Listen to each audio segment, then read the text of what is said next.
it was Palm Sunday, and this is how Christian I am. I had to look up on Google, what is Palm Sunday? Anyway, big day in the life of Jesus for sure. And after the funeral, I just wanted to go to the beach. And my husband had sweetly bought me a bathing suit with a zipper to cover up my scar from the sun. And I was getting ready to go, and I didn't have any clothes on in the bathroom. And I'm like, my scar looks different. And I'm kind of looking quizzically. I don't have my glasses. I get closer. And I don't know when it happened. I don't know if it happened that day, Palm Sunday. That would be something. But my scar had changed shape. And I have a crucifix on my chest. Wow. And when I showed it, to my surgeon, he wept. He's like, well, Reagan, that's another miracle because it's a vertical cut. Welcome to the Weekly Transit. Interviews and conversations from an astrological lens. There's nothing more fascinating to me about this earth than the people who inhabit it. My mission is to create deep, vulnerable, and open conversations that invite our unique guests to share the arc of their ever-evolving journey through life, in the hope that their stories inspire and resonate with you, our listeners. I'm your host, Scott Tajarian. Welcome to the Weekly Transit. We are here with my guest today is Regan Caruthers. Regan wrote this amazing book, Aww. Tragic Magic. Tragic Magic is a truly magical book. It's a memoir of Reagan's life. Reagan reached out to me and asked to be on the podcast, and I don't know, I was like drawn. I was like, okay, yeah, you've got a memoir. This is kind of like my fantasy, Reagan, because I mean, the only books that I really love reading are biographies, because I'm so fascinated by people, and I think that's what drew me to astrology. Is there's nothing more interesting to me about Earth than the people that inhabit this place, and the way that I'm able to understand people is through how they were shaped by the planets and stars. And so to receive this offer to read your book and interview you about it, and so much fun reading the book and having your astrological code and being able to dissect everything that you're saying and reflecting that within myself through your astrological code was truly a dream come true. And your life is amazing. It's inspiring. Your your openness and honesty about all that you have experienced from your childhood into adulthood. And I'll just, read this back, if you don't mind, just so the audience has a sense of who you are. So, the back of the book says, Reagan seemed to have it all: a successful career, a supportive husband, and the stability of a conventional life. But beneath the surface, she was disconnected, haunted by chaotic memories of her mentally ill mother, absent father, and violent stepfather. Educated at an unconventional school celebrating meditation, Tai Chi, and divine love, Reagan was deeply connected to her inner magic. However, the turbulence of her childhood led her to bury her gifts and seek safety in societal norms. A dramatic spiritual awakening at age 27 reconnected Reagan with the intuitive wisdom of her youth. However, the challenges of adulthood, financial strain, an extramarital affair, and the demands of single motherhood distracted her from her path. Tragic Magic is Reagan's raw and inspiring account of unraveling a life built for survival, confronting her deepest wounds, and returning to the teachings of her youth. The story of healing and transformation reveals how, even in our darkest times, we can rediscover the magic within. Thank you so much for being here, Reagan. Yeah, it's funny. Maybe it's the Scorpio moon. I mean, I'm brought to tears listening to the back of my cover. So anyway, thank you for having me. I'm so glad to be here. Absolutely. It's going to be Yes, and fun. I'm going to learn so much. Okay, yes, I hope so. And let the tears flow. Yeah. This is a place to be open. You are safe here with me. I have so much love for you Oh. and your vulnerability and sharing your story. I mean, it is a raw account of your life. Like it feels like you left nothing uh, hidden. And you shared everything. And I think that in sharing yourself in that way is empowering to the people who read it. I felt empowered by reading it. And so No, that's why thank I you. did, because I lived it, right? So I Yes. wrote it for you. Um, Thank you. yeah, honestly, I Thank did. you. Yeah, Yes. yeah. So let's start at the beginning. Well, first of all, I want to tell my audience, Reagan is uh, your primal triad, your big three, as they say, is Capricorn sun, Mhm. Pisces moon, and a Taurus rising. Thank God So, for my you- Pisces moon. So grateful for my Pisces moon. Kept me from, conquering small countries. hmm.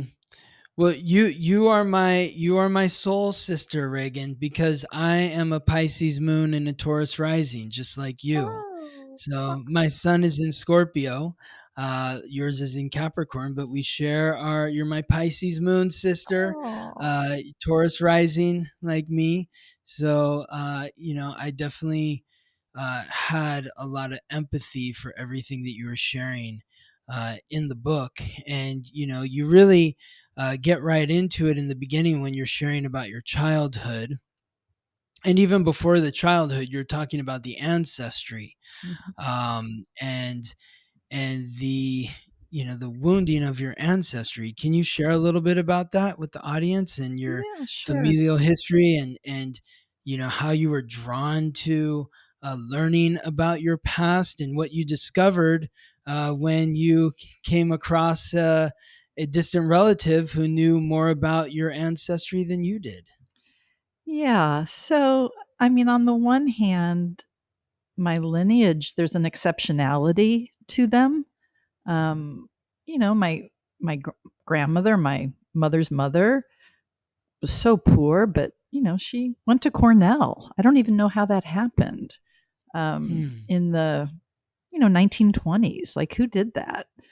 I thought only the rich did that, right? And then my mom at the age of 16 was chosen by the Red Cross to represent the United States to post-war Europe after World War II. She was in Europe in 1949. Like What does that imagine. mean to What does that mean to represent the United States on To behalf of so the as Red part of Cross? the Red Cross, she Yeah. traveled to other Red Cross organizations across Europe, and it was like Mhm. meet and greet with other young people that were part of the Junior Red Cross organization there, and she would give, speeches about the hope now that the war was over. Mm. I mean, she grew up in Wow. this like industrial town in central New York. I mean, with Hmm. rats in her house. I mean, I don't even know how that happened. And then, later she dated a king and did her postgraduate Yeah. work at Sorbonne, Don't which is like, don't brush that don't brush that under the rug. What does that mean? Dated a king. so after she finished her post graduate work at the Sorbonne, which is like the Harvard of France, Mhm. she's like, okay, what am I going to do next? She looked like a movie star. She spoke 9 languages conversationally. Wow. And, you know, you didn't have a lot of options as a woman in 1950. This is seven, right? And Mm. she's like, okay, well, I love to travel. I love to do this, cross cultural work. I have all this language, acquisition. I think I'll work for Pan Am. So she, and that was at the height of global travel. They were like celebrities, right? Mm. And she was almost immediately promoted once she got the job as a flight attendant to fly all the dignitary flights for President Eisenhower. So that is how she met King Hussein of Jordan. And that's, So So I've got, she was a flight attendant on President Eisenhower's plane, basically. well, not on Air Force One or whatever it was. Pan Am was the charter airline to fly all the dignitaries, other Mm, heads of state, journalists, right. diplomats. So Eisenhower was on another plane, Right. but the But rest of the she was on the plane with like the King of Jordan, and that's how she met the King of Jordan, and she began an affair with him, yeah, something yeah, like that. yeah. And Yeah. I even have, I've got letters from their correspondence. And Wow. when she did make a terrible decision around her first marriage, the king sent a Western Union telegram to her wedding reception, which I have. Wow. Um, Like congratulating her on her wedding or something? Or what was that yeah, what it does it was. say? It was Yeah? congratulating, but Uh, interesting choice for a king to do that. And Why do you say that? huh? Why do you say that? I don't know. Interesting You'd think choice. he'd have other things to do. Hmm. So it mattered to him. She mattered to Yeah, him. she meant something to him. There's photos of her all dolled up in her Pan Am outfit with a red carpet, and on the back of the photo, it'll say "Greetings, Shanghai Shek," stuff like that. Wow. Who was, the premier of China? Anyway, she lived this exceptional life young. She Hmm. clearly had access to something really powerful, and she didn't know how to manage it, and it ended up in time really ravaging her and having her make pretty tragic choices once I came, onto the scene. My father was her divorce lawyer for her first marriage. That's how they met. Wow. And so I often say, well, I'm grateful for the trend. um, Hmm. yeah. And then my dad had a full ride to Harvard at 16, too poor to get even to Boston. So he went to Washington University here in St. Louis.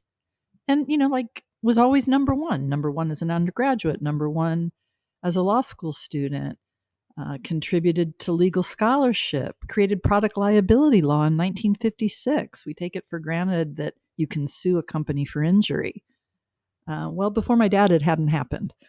um, yeah, so, and then just the craziness that I speak about in those earlier chapters where my mom was, clairvoyant, and she always used to say to me, honey, I'm going to die taking a nap. And I'm like, well, that sounds great for you and shitty for me. It doesn't Hmm. sound like there's any warning or goodbye. Yeah, and sure enough, Mhm. I'm about to host my ex husband's 50th birthday party, and the phone rings, and I just know it's not. I don't know what it is, but I know it's not good. And my Hmm. stepdad says, yeah, I just went to wake your mom up from a nap and she's gone. And I know she timed it because my entire support system was walking through my front door an hour later. Wow. Um, yeah. And then, I just got my the father's chills just mother thinking ordering the about. hit to assassinate her husband and all Yeah, that. so let's dive into that a little bit because you say in the book like you were wanting to know more about your paternal line. You didn't know anything really about your dad's uh past. Nope. And so you said a prayer that you wanted to learn more because your ex-husband said, "Well, pray about it," and then like 30 minutes later, a relative that you didn't know called you Yep. and From Amsterdam. yeah, from Amsterdam. Yeah, doesn't even live in the United States. Not even from the United States. They're from the Netherlands. And Right. so called you and said, "I want to connect with you and talk about the family." Well, what was even more wild than this day was when I audibly said my prayer to my ancestors on my ex husband's front lawn. It was Mhm. simple. And I just said, I just want to know you. And in so knowing, have insight into myself. So Mhm. then 20 Yeah. minutes later, when Marion calls, and I don't pick up the phone because I'm in the shower and I'm still praying to my ancestors, Mm. and it goes to voicemail, I get out of the shower and I listen. And the last thing she says in the voicemail, I hope you call me back. I just want to know you, and in so knowing, have insight into myself. Wow. So clearly, my ancestors wanted me to know what Yes. I learned through her, Mm, which was, the incredible trauma that my father experienced mm, as a little boy. And, yes. his dad worked for the mob, the Russian mob, as a money runner. And, Mm, they lived very well in Kansas City. And my grandmother, who I knew, um, I don't know, for reasons that we still don't know, wanted him dead. mhm, And there was a guy named Carl that used to bring her groceries to her mansion, who probably had a crush on her because she looked like a movie star. That's another mhm, thing about the women, like my mother. And I mean, yeah, just gorgeous, gorgeous mhm. women. Anyway, so she gives Carl $600. And this is in 1925. Wow. That's a It's a lot of lot of money. that's a lot of cash to come up with, right? Yeah. Gives the Yeah. money to Carl, says, I need you to find somebody to take him out. Mhm. And little naive Carl goes to hire a hitman, and he's an undercover cop.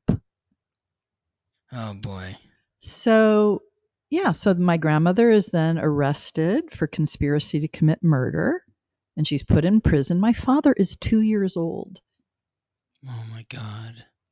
So, he then is sent to military school, and he did tell me that. He told me about traveling on horseback to military school as a Wow. little boy. Um, anyway, the mob boss, my grandfather, who I really like I just really like him. He was Mhm. paying for her legal defense. My grandmother, that she would, yeah, which is kind She of like the so ethos. he was paying for he was paying for her legal defense Yeah, to defend her against the plot she had created to murder him. yeah. I mean, but doesn't that seem really like mob bossy? Like I don't know. There's a certain ethos, Yeah, I hear what you're saying. like just the Absolutely. vibe of Yeah. that. Yeah. Anyway, it goes all the way to the Missouri Supreme Court. And she gets acquitted on some statutory technicality because, no one actually got murdered. Oh. Um, okay, so then the mob boss, my grandfather, dies. My father is still in the school. Mhm. Um, his biological father, the mob boss, dies, and the grandmother, my grandmother, his mother, goes to pick Mhm. him up, Mhm. and she has with him this new love interest, a man named Ray Caruthers, my last name, right? Exactly. And the only Yeah. thing my dad ever said about any of this was when he got picked up, she said to him, your father's dead, meet your new father. Wow. I mean, that's pretty brutal, right? Particularly Yes. given everything he'd gone through. Yes. Um, yeah. And then just a short time later, so this is now 1929, maybe early 30. Um, and he's like 9 years old. And within 7 years, he's got a full ride to Harvard. Wow. I mean, talk about somebody that's, I mean, that's quite a trauma response to Yes. be exceptional.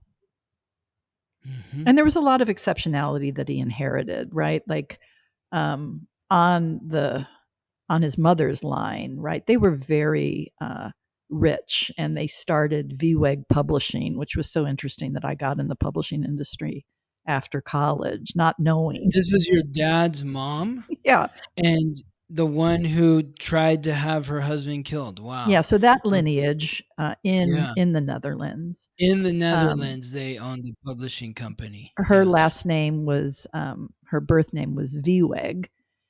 And, in my adult life, I had done business deals with VWEG Publishing. I didn't know it was my family. Um, Wow. yeah. anyway. There's a lot of connections between your ancestry and your life, and like the title Tragic Magic, it really doesn't just apply to you, it applies to the family, the Yes. lineage, Yes. right? And Yes. I see the connection where, I really want to get into the, the nitty gritty of everything, but I can't help but, jump ahead a little bit and think about the connections of what you're describing with your father and like his relationship with his mother in kind of a lighter way. It echoes your relationship with your youngest son, Ian, because when he was a small child, you didn't go to prison, but you had to go back to work. Yeah, broke my heart. And yes.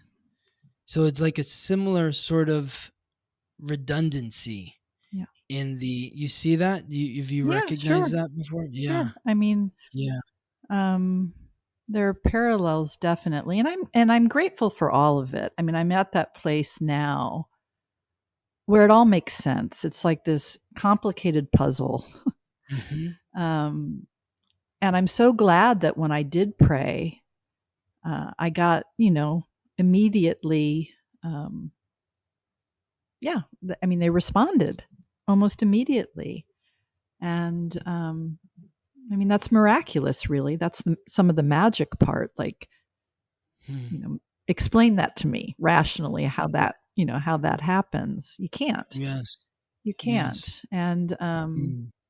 I feel them. I feel my lineage. They're proud of me. Hmm. Um, they've seen how I've taken what I was dealt, and I've, Hmm. created a beautiful life. I mean, it's not like I haven't, excuse my French, effed along, like screwed up along the way. Hmm. Um, but finally, now at 58, yeah, there's peace and stability and resource and service. I mean, I live my life in service because I Hmm. can, not just because I Yeah. want to, but because I can. Yeah. Yes. Um, so yeah, it has a happy Hmm. ending for sure. Of course, yes. Well, when you look at your astrological code, and I wanted to ask you was when is your mom's birthday? Or your mom's birthday. She October was born when? 5th, October 5th, 1933. And she was born 1933. in Pittsburgh, Pennsylvania. Okay, October 5th, 1933. 5th, yeah, Okay. 5. Yeah. Yep. Yep. And okay, so I want to see what that looks like real quick. And yeah, okay. Hmm. Yeah, I'm so curious to know her time of birth Me too. because she definitely has, all the travel and the understanding languages. She's a Libra sun and a Taurus moon, but I have to imagine there's like either she's a Sagittarius rising or she's a ninth house sun, She had a because lot of that's the, fire. She was very yeah. fiery. Mm. She could have been an Aries moon That's too. what I always Um, thought, actually. so, she could have been an Aries moon, but I would, the time, if the sun's in the ninth house, that would create fire. If the moon's in the ninth house, or, one of the how, there's three houses that emanate that fire frequency: the first, the fifth, and the ninth.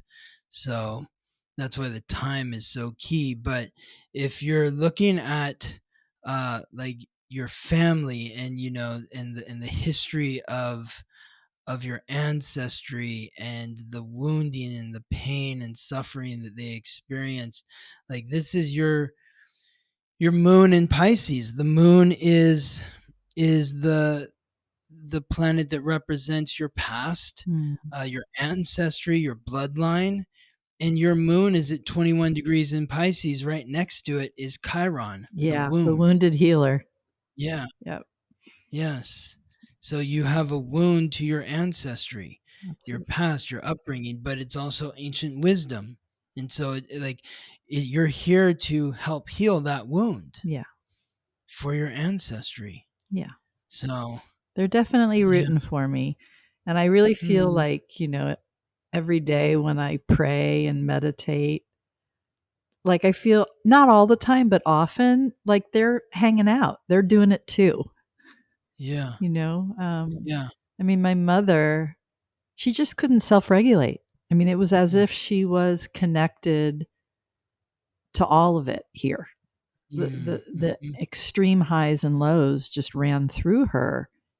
And mm, when she was young, before she had a lot of, experience and people, hadn't yet betrayed her as much as had happened, later, mm. she was just riding that high wave. I mean, nothing that she did, like when she talked about it, none of it was hard.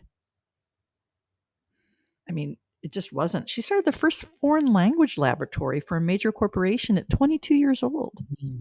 Like, who even thinks Wow. to do that? Yeah. And there's Yeah. pictures of her all dolled up, looking so gorgeous with a microphone, similar in a way to this. And it says BBC. She's being interviewed for the Uh-huh. BBC at like 22. Wow. I don't know what she was saying, but I'm sure it was fascinating because Yes. she was literally the most fascinating person I've ever known. And I miss her Hmm. very much. Hmm. How long has it been since she passed? She died in 11. Yeah, Hmm. 2011. Yep. So it's been almost 14 years. Yeah, and my Around dad's 14 been years. dead since '01. Since They had me '01. later in life. My father was 43 when I was born. In the 1960s, Mm, that was quite yeah. rare. I Mhm. used to cry because I believed I had the oldest father in the entire world. Because, Mm. like, he grayed early and was like bald early. Like, at 43, he looked just like he did when he was like in his 70s, right? Um, and I was just like, ugh, yeah, yeah, it didn't sit well with me when I was young. And he didn't take care of Mm. himself, like he worked hard and he played hard. He played hard. Yeah, there's this line in the book where you talked about how his body was just the vehicle to hold his head up or something like Yeah, that, and I right? said that to him too. I'm like, Dad, Yeah. treat your body as if it's just there to carry your brain around. Yeah. But he was Yeah. kind. He was sweet. He really was. I mean, I saw him only once a week growing up on Sundays. And, so he left me to deal with a lot of complexity at home. And he Wow. knew it. He knew it. Um, but he was always very present in those fancy lunches and dinners that we would have every Sunday in some, Mm, white tablecloth Michelin place, completely mhm, inappropriate for a child. It wasn't always that way, but yeah, he was present. mm. He was present. He always asked me good Yeah. questions. And I remember once, I don't think I mentioned this in the book, but as a teenager, just giving him hell in the car and him beginning to weep as I, was criticizing him. And he's like, honey, you're exactly right. I'm so sorry. I didn't have any models. What were you criticizing him for? I don't remember. Mm. Probably leaving me to deal with all that I was dealing with, right? My Yeah. mother was, sometimes it was the greatest day ever because of what Mhm. she could radiate, the quality of love, her presence, her divinity was so obvious some days. And then other Mm. days, it was really hard. And, she met her third husband in the mental hospital. Not a great place, you know. And I Yes. remember telling her, again as a teenager, like, well, mom, like, why would you expect anything else? Yeah. Like, you can't expect stability choosing a partner that you meet there. Like, come on. Well, your Chiron, the wound is sandwiched right between the moon and Saturn. So right between the mother and the father. Oh. So it's like you have a wound to both your parents, Mm-hmm. but also ancient wisdom that has been passed down from them to you. And when you look at like where the planets were when your mom was born, even without knowing the time, Uranus, the planet of the unexpected, the planet of revolution, is squaring your sun, Makes which perfect means that, sense. yes, you have like, like I think about, you mentioned when she came to visit you when you moved to California, and she was so disruptive. And that just makes me think of this Uranus squaring the sun. But in addition to that, Pluto, the god of death, when she was born, was at 24 degrees in Cancer. That's directly opposite your sun at 24 degrees in Capricorn. So very intense, transformative energy, uh, like a karmic bond that the two of you share. Like Pluto represents karma, past life connections. Yeah. The two of you are drawn together in a sense, but deep, difficult transformations occurred through your experience of each other. Yeah. Um, And she always, yes. I don't think I put this in the book, but often she would call me mom, like on accident. It would like just come out of her mouth. She would, Wow. yeah, I'm like, yeah, that's probably been quite true. Yes. Yeah. And then I'd love for you to look at dad, Yeah. What's his birthday? July This guy's 28th, July 28th, 1923, 1923. in Louisville, Kentucky. Louisville. So 1923. So I mean, he's a Leo sun. He's got a Leo stellium. This is why he had that sort of, regalness about He him. did. Like you described in the book, he had like a presence, Absolutely. like you see him walking down the street, you're like, who's that, Yep. Because he has 4 planets in Leo. Leo's the king, it's the lion. Mars, courage. Mercury is communication. And then Neptune, the unconscious. So it's like his the way that he spoke or communicated, like when he spoke like he knew what he was talking about. Oh, So, absolutely. and Absolutely. when he acted boldly, Mhm. confidently. He was born under a full moon in Aquarius. So we don't know exactly what degree it was at, but the moon could have been in opposition of Mars to some degree as well, which would have created that conflict between mother and father, because Mars is the god of war and it's a masculine planet, and the moon is the mother. So there's that. And then just looking at your two charts together, his Venus makes a positive aspect to your Saturn, your Chiron, your moon, your Neptune, your Pluto, your Uranus, several positive aspects. And Venus is the planet of the senses, its values, its likes and dislikes. So his values impressed upon your emotions, your sense of responsibility, Mhm. your independent nature, and your unconscious. But it also squared your Mars, which maybe is what created that sort of tension between the two of you with regards to you only saw him once a week. And there was maybe some frustration or longing there. His Chiron was squaring your Sun and your Mercury. So there was wounding impressed upon you through your experience with him. Like, again, like he didn't have his mother for part of his childhood, and then he didn't have his father for most of his childhood. And then, he was separate from your life for a good portion of your childhood as well. Yeah, though So, as I got older, we were very close. He lived with me. He couldn't stand his fourth wife and talked that it was about the commute, but no, he just needed to get away from her. And, we were very close. And then when he died, I got a phone call from one of his lovers. He was still married to this awful woman. Anyway, and she called because she couldn't go to his memorial, which was a grand event with hundreds of people from the legal community in St. Louis. And she said, "No, I just needed you to know you were the only one he trusted." Yeah.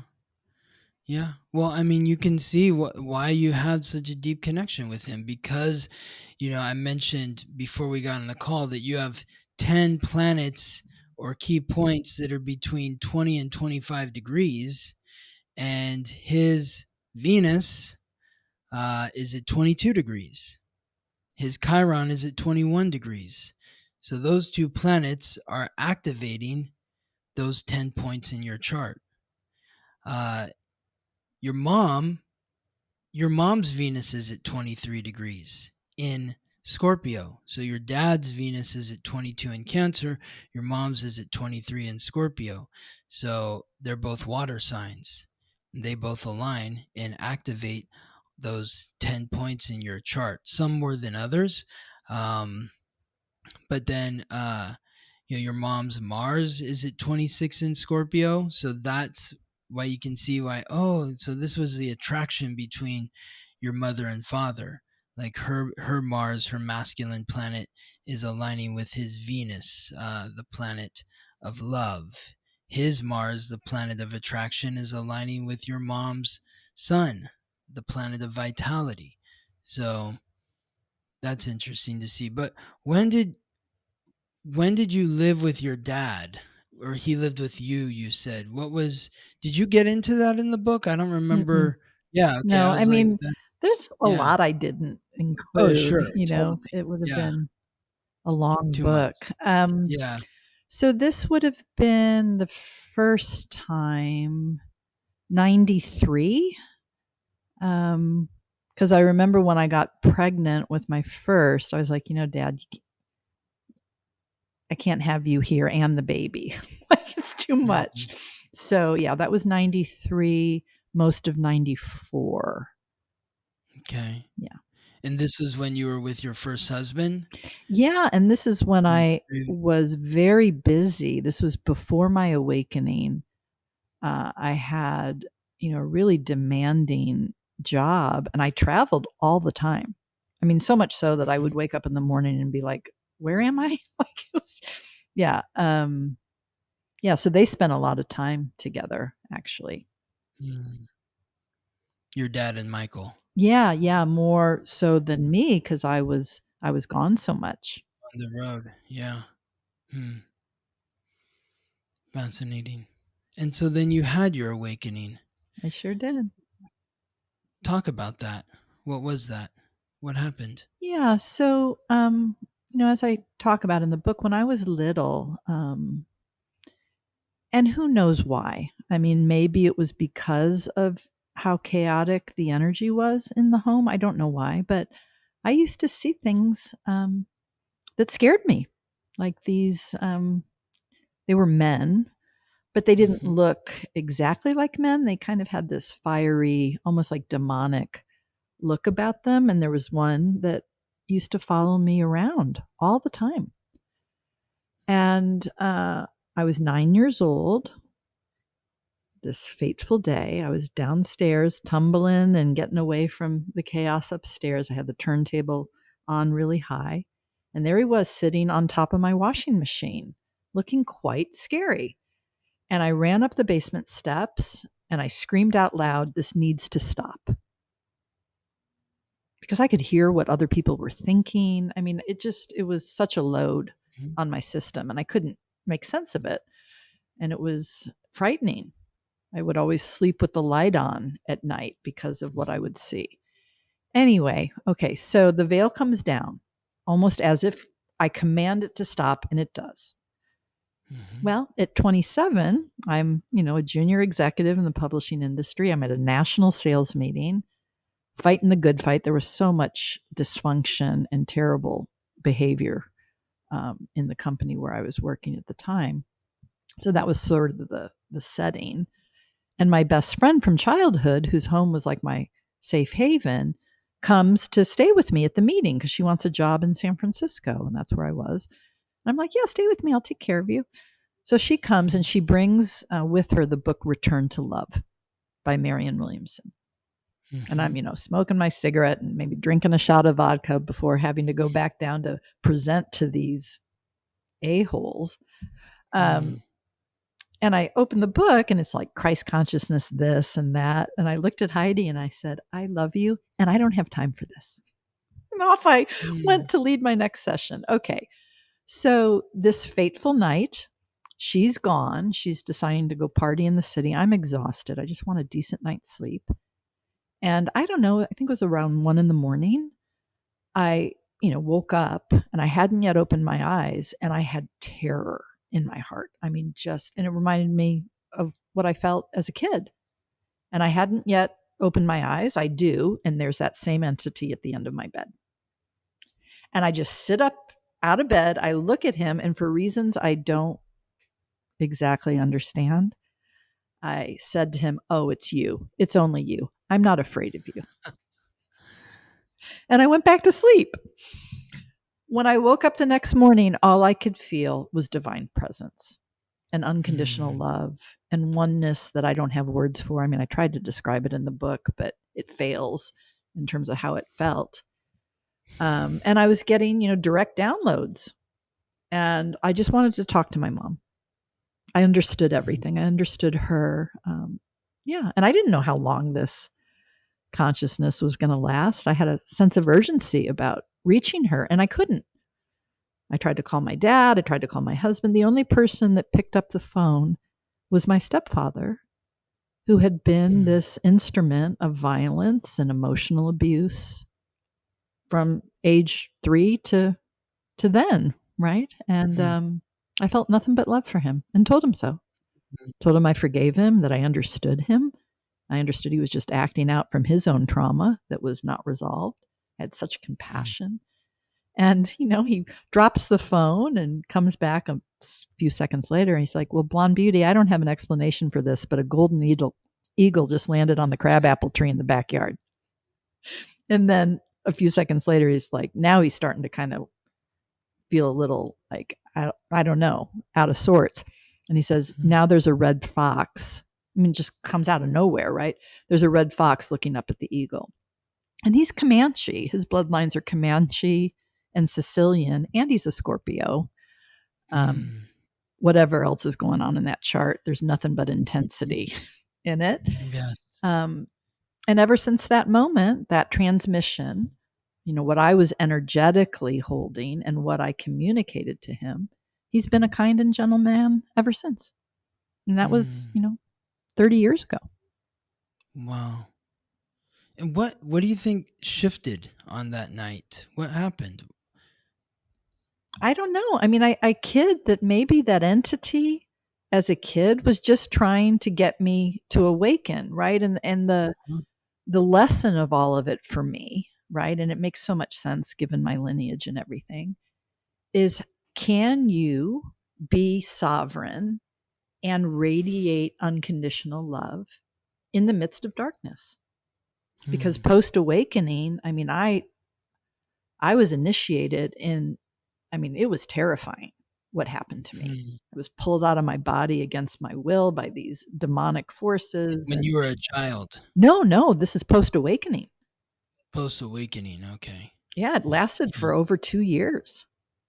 I would be asleep and I'd wake up in the middle of the night, eyes wide open, surrounded by energy that felt like it wanted to do harm. And my spirit was pulled out of my body against my will, and I would see myself in the bed. I know it sounds so crazy, but it's God honest truth. No, it doesn't sound crazy. And then once I was able in time, and there's no handbook for this, to love them when they came, to not have any fear and to radiate love. Yes. As soon as I Yes. was able to do that, they stopped visiting. Yes. So for Exactly. me, my path is really about that alchemy of sovereignty and being able to be in that divinely loving state when something really scary is happening. And frankly, that's what we all need to figure out how to do. And I think that's why we're Yeah. here. And All day, every day. for whatever reason, it was like Luke Skywalker. I was like training to be a Jedi. And the only person that I could really talk to about it was this minister back at the Unity Church where my exceptional grade school had started. And, he was getting initiated in sort of the shamanic tradition. So he was having all sorts of paranormal things happen to him. And we would spend, Wednesday nights together at the church, just like as an insanity check. Like, are we going crazy? Because if I had, confided in a mental health professional at that time, I would have been treated like my mom was treated. I would have been institutionalized. I mean, I don't think they do electric shock therapy anymore like they did to my mom. But I mean, who knows what the diagnosis would have been? But I So this was knew, I knew the truth of it. I knew I wasn't crazy. right. This was occurring in 1994. The awakening was, in January. January of Yeah, 1994. and I don't remember the day. It was the first week in January, maybe the Okay. 7th or 8th. I'm not sure. So, And that was you in know, San Francisco. yes. During that year and into 95, like Neptune, so like you are empathic and and Yeah, that's and one way to call it for sure. this is why you're able to see beyond the veil. Not everyone can see beyond the five physical senses, and but you were born with three planets in Pisces: the Moon, Chiron, and Saturn. uh, you were born with Neptune in Scorpio. Your south node is in Scorpio. Your Pluto, which is the planetary ruler of Scorpio, is aligning with Neptune, the Moon, Chiron, Mercury. So you basically have, these 10 points that I talked about are, 9 of them are being influenced by Pisces or Scorpio frequencies. And these are the frequencies that uh, allow for that empathic sort of, it thins the veil. It helps you see things that don't exist in our physical reality. But they're there. Oh, yeah, they very They, much they, exist. And my mom was the same way. And she was they, they, they exist, but they don't exist in terms of like how we see them, as like most people, can't, like, it's like a ghost, oh wow, like it's maybe a fleeting thing, but there's some people that can see what is on the other side, because there's a lot happening around us right now. Oh, there's That more happening around us than what is happening around us. It's Yes, very this is busy. what's happening around us in terms of the actual, physical reality. The ethereal reality is, there's a lot happening, and so because you have multiple planets in Pisces or in the 12th house, Saturn's in the 12th house, uh, planets in Scorpio, the South Node in Scorpio. That's that's what lends to this awakening. And I think many children, um they have the ability to see things, and then it's suppressed because of how our reality is suppressed. So it sounds like your visions were maybe suppressed by the material reality, and then they came back when you were an adult and ready to Well, I receive think them. I commanded it to stop, right? So it was a audible command of Mm, suppression. yes. And I was 9. I mean, it's interesting to learn about it astrologically because I just always thought I just inherited this capacity from my mom. Yes. She would say things I like, see "Honey, it. when you walk, do you feel like you're 10 feet off the ground?" I'm like, "No." And she'd be like, because she was very rigid about sleeping on the left side of the bed.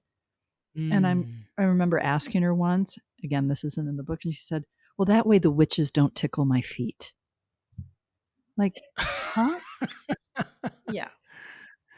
Yeah. Wow. Yeah, and I think That's because of my school, right,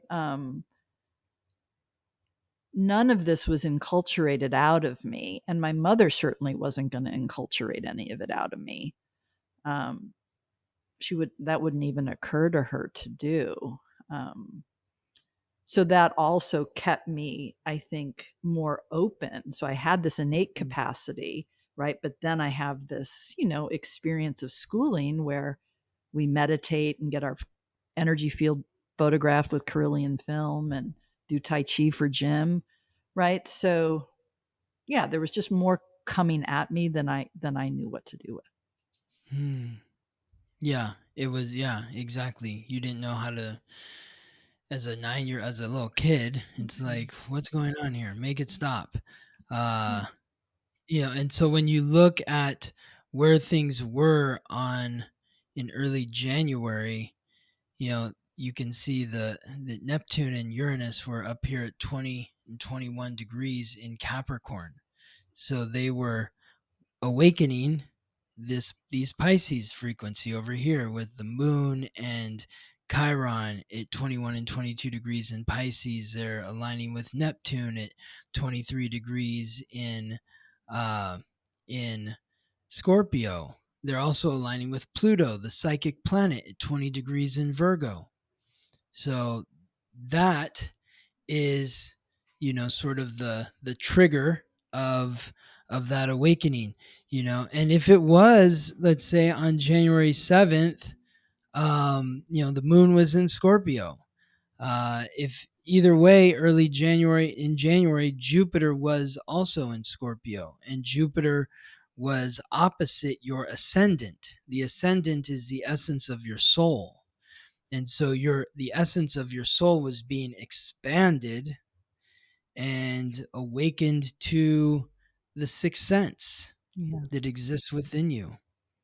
Yeah, and then what was interesting, I conceived my son Connor um, as soon as I got back, so I'm in this Mm-hmm. awakened state, and here his spirit comes, and I know it. Like, I know it. I know him. I greet him at the moment Mm-hmm. of conception. And, it'll be interesting to see what his, life trajectory is. I mean, he's 30 and, it's all pretty conventional right now.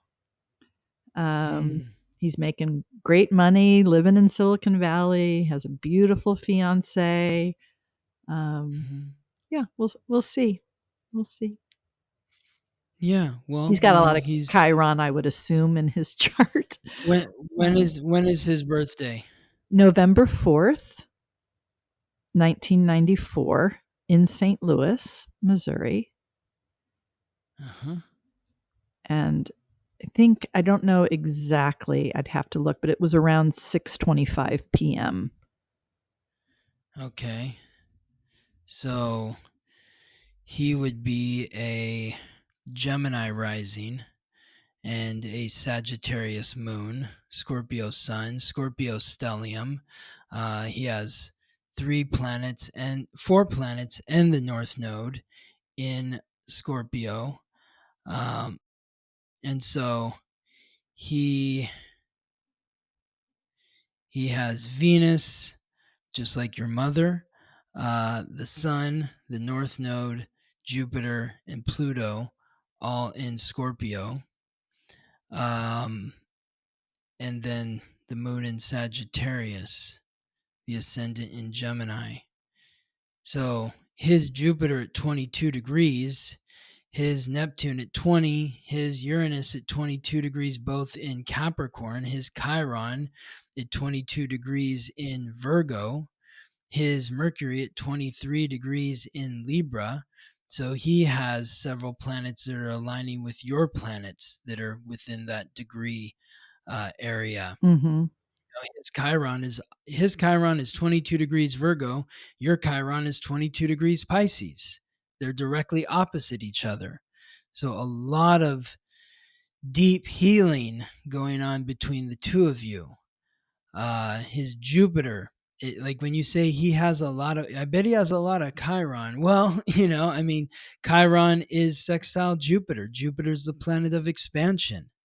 So the wound expands. It's a larger wound, but more wisdom Mm-hmm. as well. Uranus is also at 22 degrees in Capricorn, so that's aligning with Chiron. Part of his healing journey is about creating a sense of independence when it comes to authority Oh, and achievement. yeah. He hates authority. Like he Mm. has just this rebellious, innate response. Hmm. He used to say to me as a Yes. toddler, "Mom, you're not the boss of me."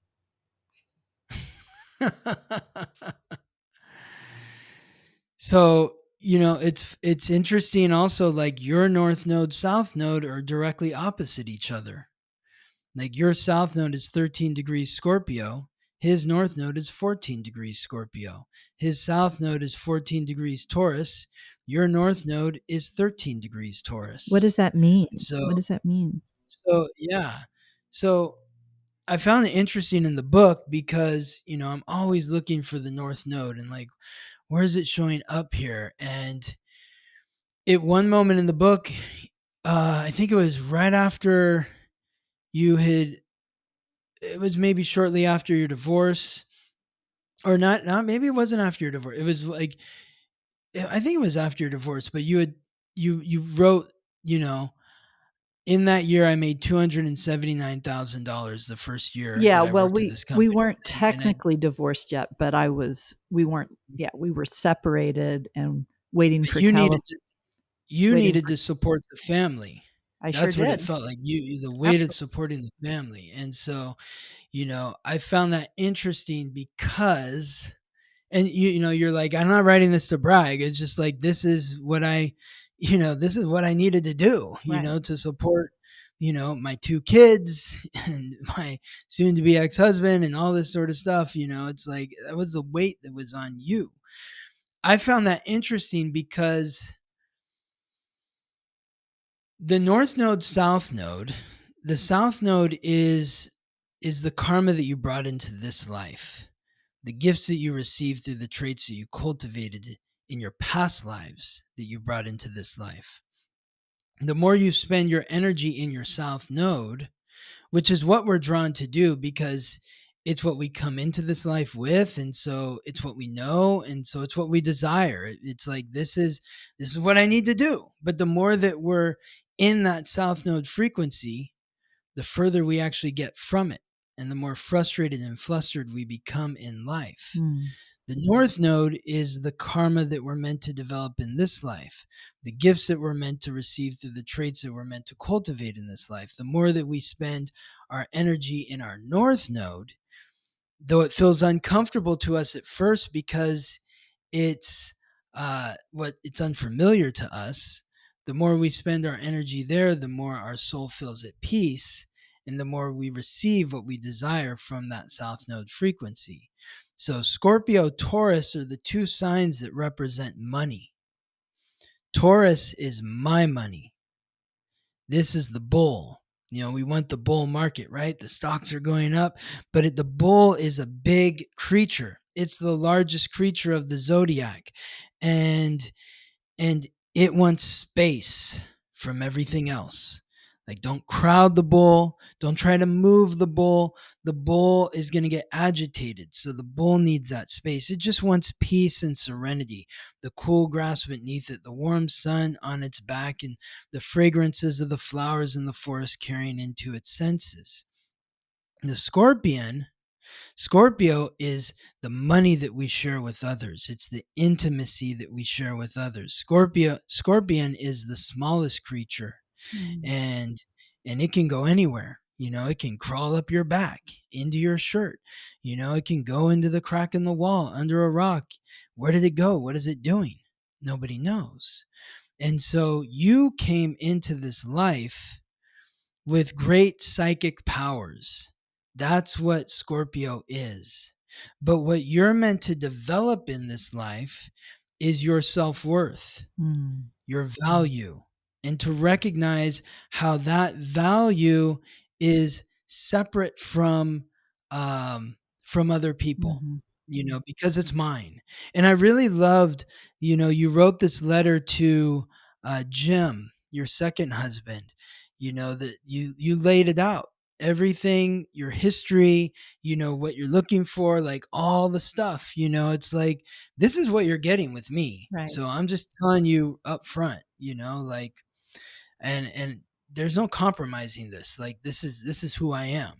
And that was very much in your North Node, because you weren't going to get involved. Like, the Scorpio North Node is the Scorpio South Node is kind of like what you experience with Michael, because it's like he's banging on the door, banging on the door, banging on the door, and then finally you open it up. And next thing you know, like, then he's wanting to call you. And then you say, okay, you've gave in, and then, now you're suddenly entangled in this man's life.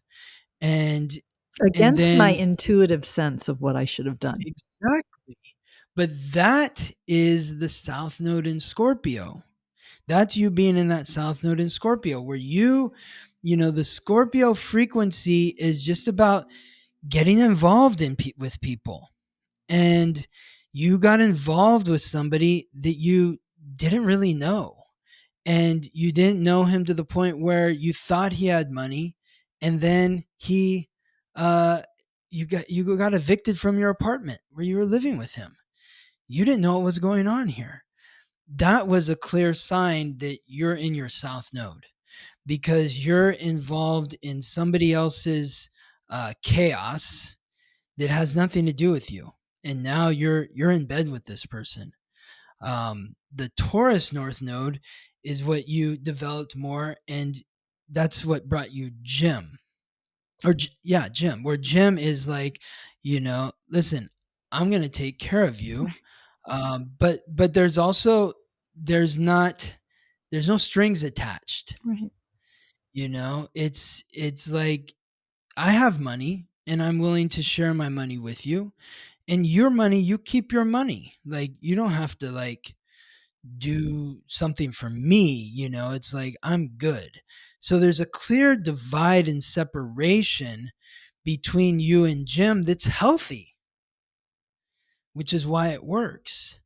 With you and Michael, there was, these karmic entanglements that didn't really belong to you. But, I love how you reflect upon your first marriage, and you have so much love for Michael Oh, and the still, I experience. love it. Exactly. Yeah, the It's love one of that the I things have that is, yeah, it's profound still.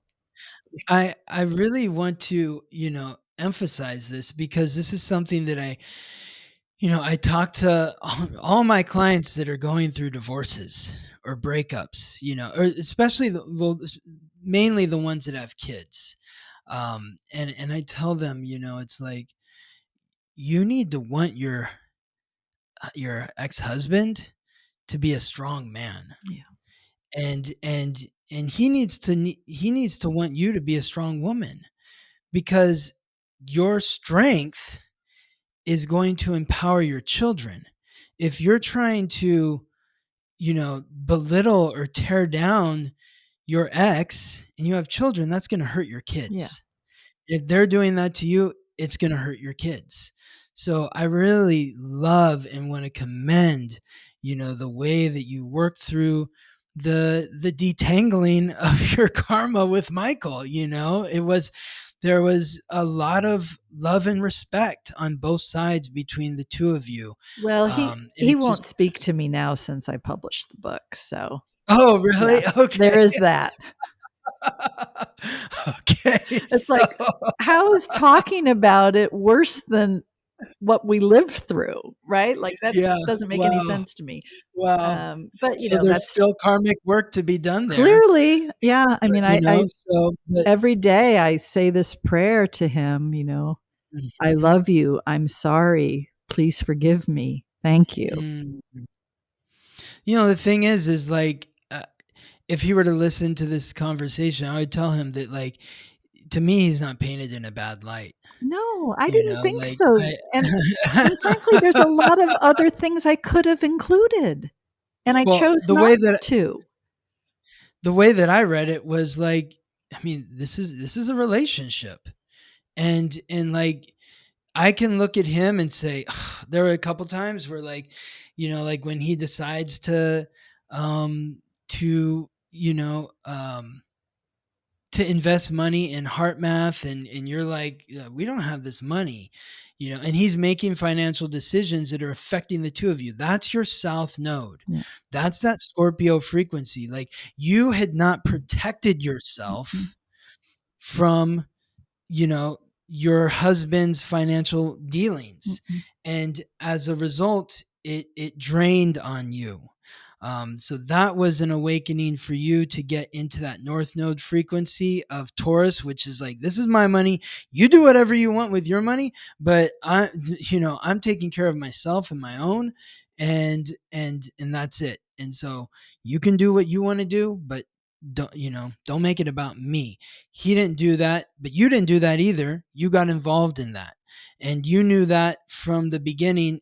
As soon as you were evicted from the apartment, you knew right then. And that led to the next thing where it's like, it happened again, So, but, so there are moments like that, but at the same time, I still have empathy for him. Oh, me too. And Me too. I really felt like he is a man who is, like, committed to, helping you, but at the same time feeling lost himself, and that got him into some experiences that were detrimental to the family, and himself. At the same time, you're very open about your extramarital affair, Mm. before you were married to Jim. There's George in between, and I and love him. I love George. yes. Oh man, I was getting like butterflies when I was reading about that. Isn't he fantastic? Yeah. When he's threatened, it's either, this project that he had lived his whole life. I mean, he was famous for it, Yeah, right? And it's like either and that got that or taken from him. Reagan. And he's like, Yeah, and he I chose. quit. Yeah, yeah, exactly. That was very bold. Very, very bold of him to do that. But, like, when you're in the ocean, and and you're having that first moment together, and he told you, he's like, your commitment to me and my work and what I'm doing, like, I am, like, I'm your ride or die, Yeah. I mean, like, basically is like, I'll always have your back. And he meant it. And he did, in that He moment sure did. where his whole career was threatened, and he told his He went, boss to, yeah, well, I F love when you, he said, Reza, I think when we first met, I told you I had fuck you money. Fuck you. I quit. I mean, who doesn't And love he that, pulled that card out. He pulled that card out. right? Who doesn't love a man that does that? Exactly. Exactly. But, there's, you're very open about why that's going on, and I feel for Michael too, in those moments where he's at home, but at the same time, it's like, I feel empathy for you because you're living this double life. And, you were, it really, it felt like, you could look at it as like you betrayed Michael by having this affair, but he also betrayed you by, spending this money that Yeah, he we shouldn't have we been betrayed spending. each So, other, and I think that is our history. I think that's exactly. what we do every time. And that's the other side of the coin with Scorpio, which is your south node, is betrayal, manipulation, paranoia. And so you're meant to be out in the open, out in front. The other thing to note is that your south node is in the seventh house, your north node is in the first house. So, the seventh house is the house of marriage, which means your past life karma was to, think about the relationship, think about the partner, put the partner first. What do they need? What are their needs? Okay, I'll bend over backwards. I'll do whatever they need me to do to support them. But in this life, the North Node's in the first house, which is the house of self, Yeah. the house of personality. So it's like once you started choosing yourself over everything else, that's when you found your way. Yeah. It's true. And so when you think about it in terms of Connor, his is the opposite. So he's out there right now, like making all that money, and doing the conventional sort of thing. But really, he needs to um, release that need for financial security. He needs to allow himself to be more vulnerable and intimate. And when he is in that place of vulnerability and releasing the need for material and financial security, that's when money is really going to flow to him in the best possible way. Yeah, I agree.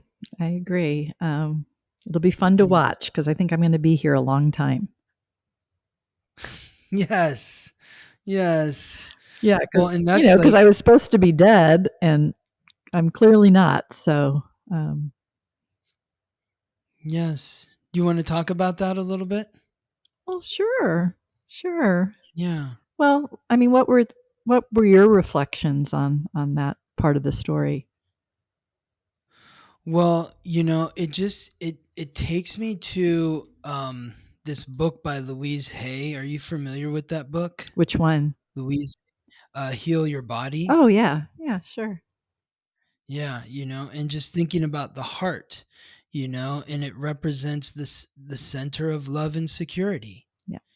And, um any sort of like heart issues is like squeezing the joy out of the heart in favor of, maybe the material, or, it could be emotional problems or a lack of joy.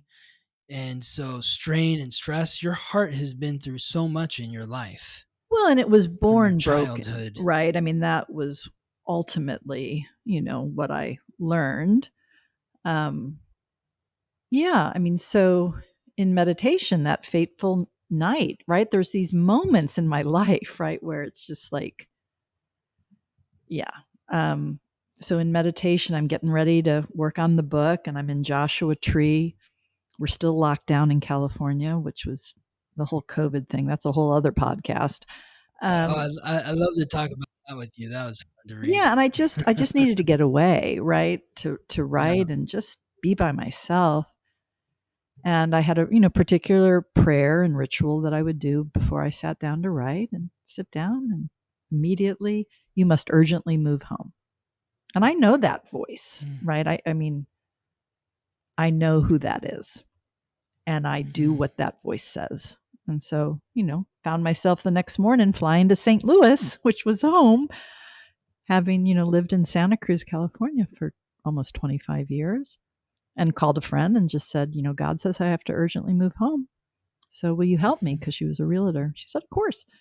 So my husband, is like, I'm not getting in the way of you and God. Like, I don't care where I am. I just want to be with you, which was an Mm. amazing response because we had this beautiful house right on Monterey Bay in this Wow. resort neighborhood. Like, Wow. nobody wants to leave that to move to rural Yeah. Missouri, but he's like, sure, Yeah. let's go. Um, so I find myself, looking in St. Louis with my friend, and it just doesn't feel right. And again, in meditation, I receive Franklin County. I'm like, I don't even know what that means. So I tell my friend, I said, God says Franklin County. So we broaden the search and I find, where we ended up. This beautiful, estate, 10 acres, my own water. I mean, it's gorgeous here. And we were here in 3 months. It happened really quick. My younger son, who's, came with us, was like, Mom, I don't know who you're connected to, but I don't know why they would say to move here. He was a Santa Cruz boy. He was born in Santa Cruz.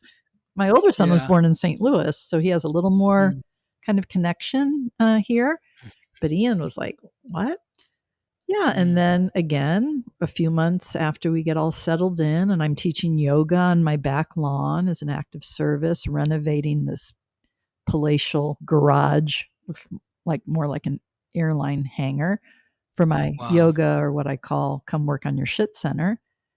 And yeah, I'm told I have to urgently go to a doctor. So in both messages, urgent is said, but there's no fear in the transmission. God's not afraid of it. So I find a country doctor. I see him the next day, because you can do that out in the country. In Santa Cruz, it would have taken months. Anyway, Wow. he listens to my heart. That's what doctors do. He's like, Reagan, you've got a really loud murmur. Something's really wrong. He's like, we got to get you scheduled for an echocardiogram as quickly as possible, which ended up being, the following day. And that's when I learned I was dying, and that I had this congenital heart defect, that my aortic valve, was born with 2 cusps instead of 3. So I needed to have open heart surgery.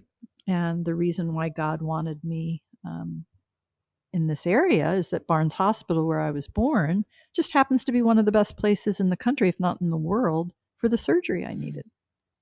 You don't want to have open heart surgery in Santa Cruz. You don't even want to get like a sprained ankle and go to the hospital there. Anyway, yeah. And then on my day of discharge, which was just 4 days after my surgery, they cut you in half, and I'm part cow. Anyway, he comes to see me on my day of discharge, Ralph Damiano, my hero. And he had already told Jim and the kids this. And he's like, Reagan, there is no clinical explanation of how you were alive prior to this. It was the worst aortic valve he'd ever seen. Typically, you've got $50 for blood to flow through the valve. In my case, it was less than the diameter of a Q-tip stick. Wow. And I said, well, do you believe in Jesus Christ? I said, and I asked that from a very wide point of view. I love Jesus, but not the rest. Right. And he I said, I do. I said, well, that's the only explanation I have. And then, months later, after I almost die of heart inflammation, but I was like hopeful, because I was like, if I was supposed to be dead before, like, I'm not going to die of this. That just didn't make any sense. But it took 6 months. And then I went to a funeral for the Christian mystic that I mentioned earlier in the show, who had been my, safe haven in my insanity check post-awakening. And he had died suddenly. And it was Palm Sunday. And this is how Christian I am. I had to look up on Google, what is Palm Sunday? Anyway, big day in the life of Jesus for sure. And after the funeral, I just wanted to go to the beach. And my husband had sweetly bought me a bathing suit with a zipper to cover up my scar from the sun. And I was getting ready to go, and I didn't have any clothes on in the bathroom. And I'm like, my scar looks different. And I'm kind of looking quizzically. I don't have my glasses. I get closer. And I don't know when it happened. I don't know if it happened that day, Palm Sunday. That would be something. But my scar had changed shape. And I have a crucifix on my chest. Wow. And when I showed it, to my surgeon, he wept. He's like, well, Reagan, that's another miracle, because it's a vertical cut. I don't know if you can see it. Probably not. I can see down here, yes. You a see the little cross? Yes, I think I can. Yeah. I It's so think, faint, yeah. which is remarkable. If Yes. you've ever seen an Yes. open heart I know, it surgery doesn't scar. look like you had a Yeah. you'd think there'd be like, yeah, it doesn't even look, I don't can't barely even see a scar. I see like kind of an indentation, It, and then there's like a discoloring of the skin out this way, which I could see what it would mean, no, there's in an terms of actual in the scar itself. There's a cross. mm, But anyway, mhm. Yeah, I mean, the fact that it healed as it did, regardless of the cross, just the faintness of it. I mean, exactly. most open Yeah. heart surgery scars are rubbery and quite grotesque. So I don't know. I feel favored for some Mm, reason. Um, mm, yeah, I don't really understand it, but I'm just trying to be of service with the wisdom that I hold, and help my fellow human navigate this crazy rock mhm. spinning through the universe. Because it's getting wild. It's getting Yeah, it's going to be even more wild before it's not. And I'm comforted that Mhm. all the sacred books basically say the same thing, and it does have a happy ending. So Mm. I'm comforted knowing the truth of that. Well, I think that, astrologically speaking, you can be of service to the world by honoring your self-worth and being confident and courageous in the expression of what you value. Writing this book, I think, is a part of that. Being authentic and being open about your value. You brought up uh, like COVID, and that's very controversial, and so I was like, oh wow, I can't believe she's going there in this book. The chapter called Madness. Yeah, I even posted on Instagram a Yeah. story today. Someone had put it together of all these moments in time with all these public health experts talking Hmm. about if you get the vaccine, you won't get sick and you won't transmit. And it's just like, Yeah. and they Yeah. want us to forget, like No, there's so exactly. much Just brush it under the gaslighting rug. about it, Yeah. right? And Exactly. and as I Yeah. talk about in the book, when I went to that, nonviolent protest in San Yeah. The Francisco, Presidio, and you were verbally oh, attacked. they told me that they wanted to kill me because I was carrying a sign, Yeah. "When there's risk, there must be choice." Yeah. Yeah, and you'd have Yeah. to have like vaccine passport to eat at a restaurant. I mean, I'm just like, Yeah. come on, Makes no what? sense. Makes no sense. Yeah. Yeah, and Makes boy, was criticized, right, by my peers. I was ostracized. And Mhm. has anybody come back around to say, "Gosh, I'm so sorry. You were right." No, no. But that's part of the spell. Well, and they're That's still part of the dealing, it's like a ticking time bomb with, Mhm. I mean, not to scare you, but everybody that's gotten it, and thankfully there's protocols now to try to detox the system from the spike Mm. protein. But, Yeah, the damage is done for most people. totally. So, Yeah. Yeah. No, it's obviously I live in California too, so I was right here in the middle of it in Los Angeles, walking down a street one day, walking my dog with no mask, and a woman screamed at me and went into the middle of the road to walk past me because I wasn't wearing a mask. And I'm like, we're outside. And well, and like, now we know that whole 6 foot distance thing, oh, they it's, just yeah, made it up. There was, that was obvious from day one. well, I clearly, get, right? I mean, yeah, clearly it was so obvious to some of us, yeah, yeah. right? And then I thought, I can only, yeah. well, I was just What were going you to going to say? say strategically seems like an error because then the people that are the most connected, right, and the most self-empowered are the ones that chose not to do it. So then Hmm. the power elite, you're left with us, right? Like, so I don't know. It seemed like a bit of a strategic error. Yes, yes. Yeah, I can just go off my own experience, and just the messaging that I heard, and what the results of that messaging was. living in Los Angeles, and I was working in a restaurant at the time, and the day that it came out that Tom Hanks and his wife had COVID, I was so nervous that I washed my hands so many times that night at work that my hands were chapped. All the oil on my hands were gone. And when I walked out of that restaurant, I said, "This is the last time I'm ever going to be here, working here. We're not coming back." And it was 60 days or 30 days to slow the spread. And I remember driving. I mean, people listened, people obeyed. I mean, to the point where I was driving down the 101 freeway at 6 o'clock on a Friday, going 75 miles an hour. Yeah, That never happens. That hasn't happened since they opened the freeways. Whenever they oh, open the right, freeways, right. So on a Friday evening, you're lucky to go 20 miles an hour, and I was going 60, 75 miles an hour, and because no one was out, everyone was in. Yep. And yet that didn't work.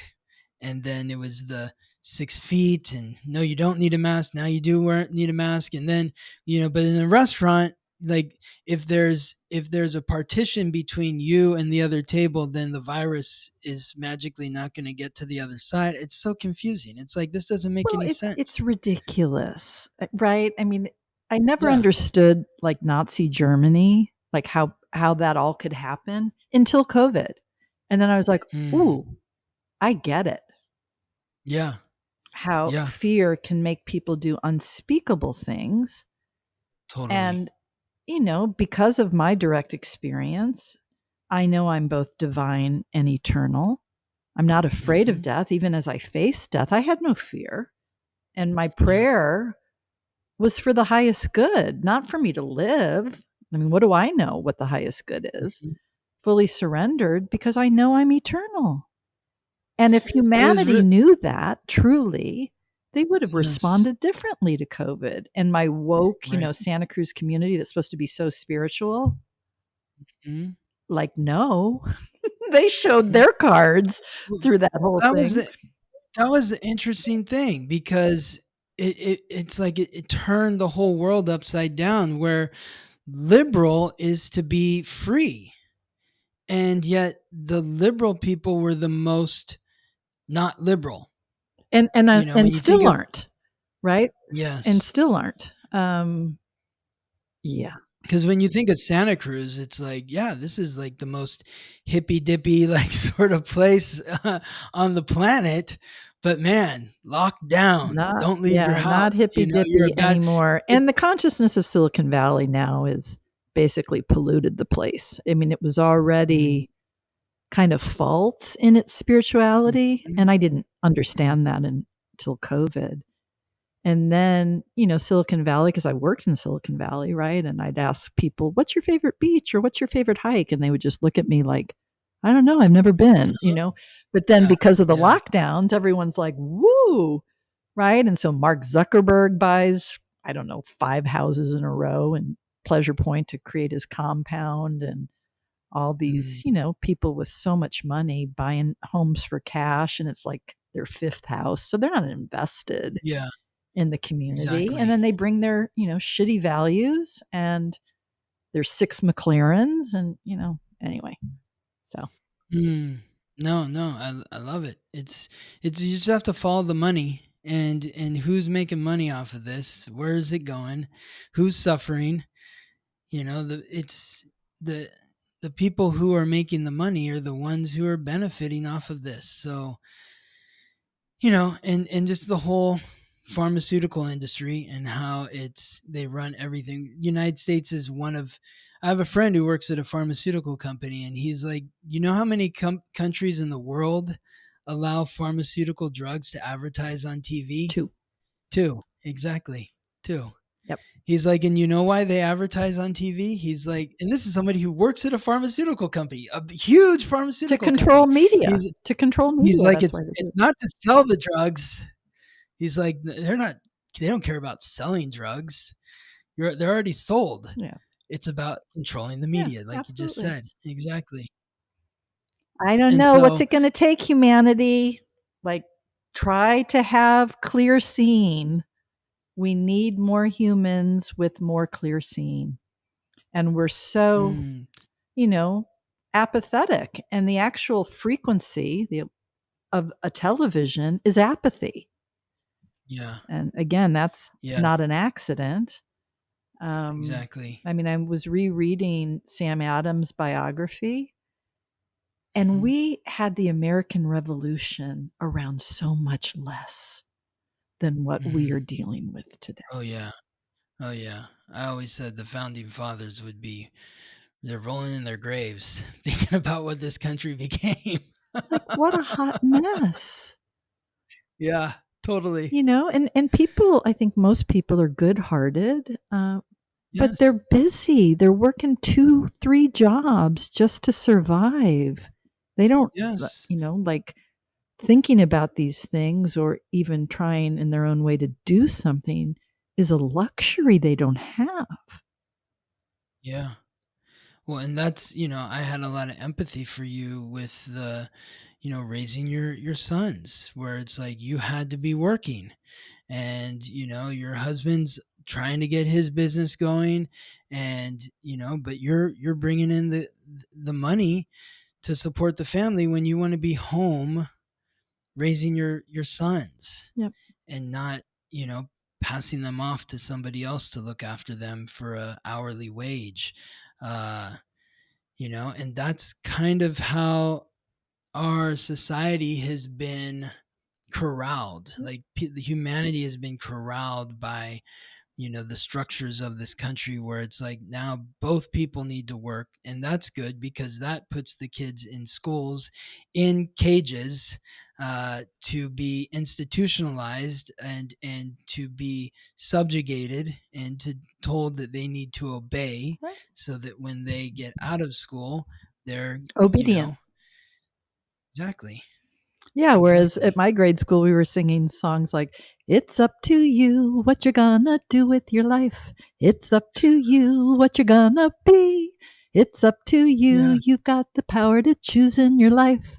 It's up to you to be free. Are you gonna have a Mm, good day? Will you live it in peace? You can learn to light your way. Just learn to pray without ceasing." So that was the program I got. So yes, grateful to my mother for yes. enrolling me there. Mm.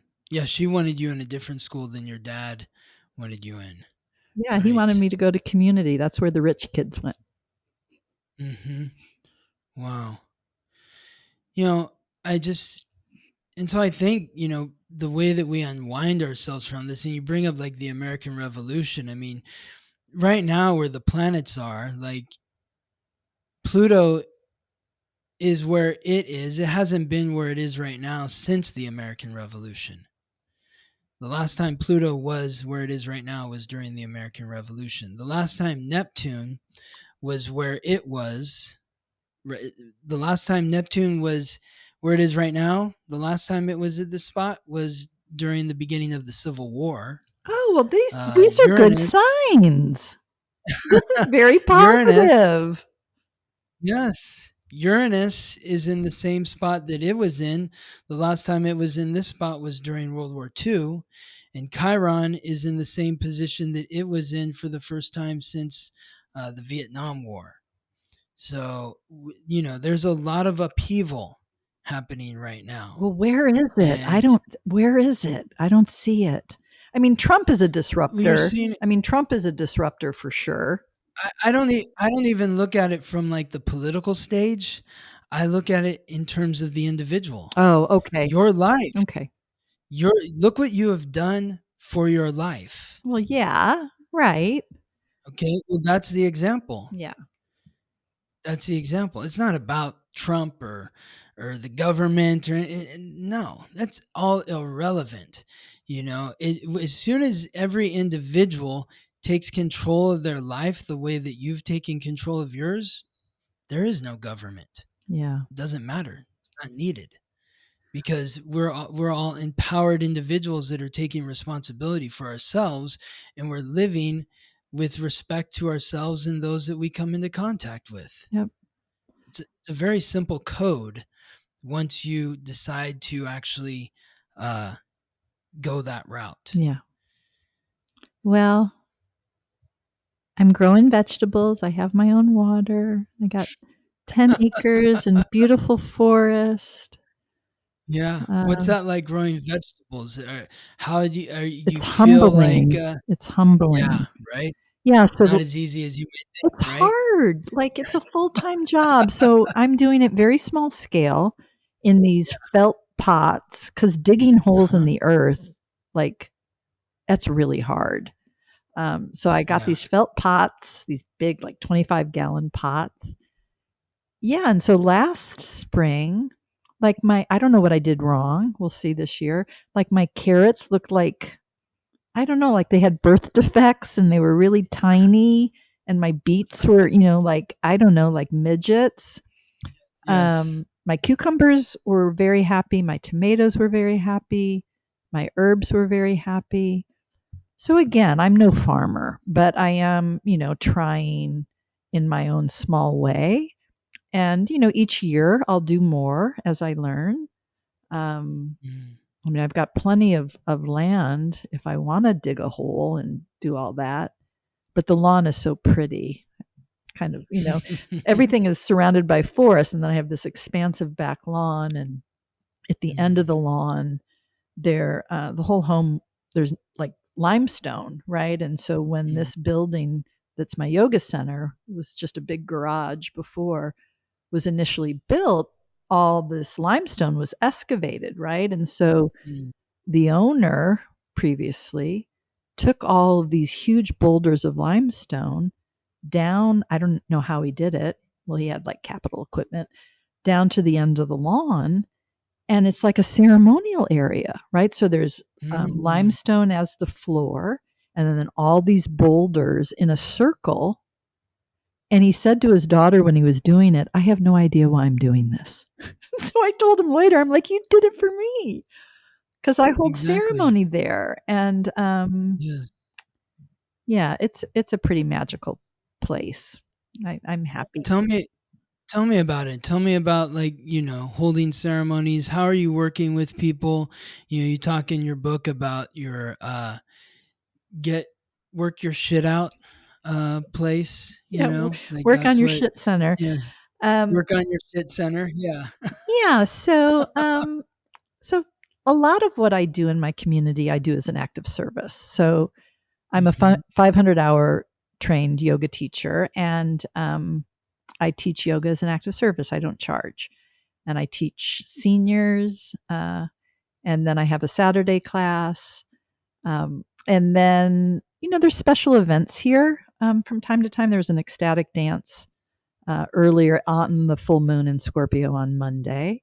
I have 2 medicine women coming in June, one of whom is a dear friend, to hold plant medicine ceremony on my land. Can't publicize that, Mm. unfortunately, but I guess I just did.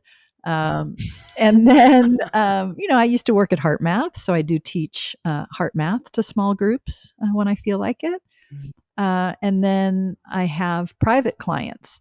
So I do what I call inner life coaching.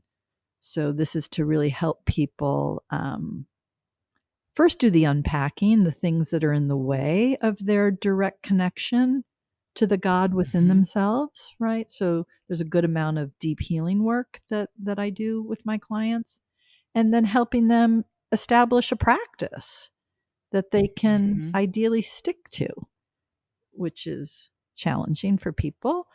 So I do that. Yeah, yeah.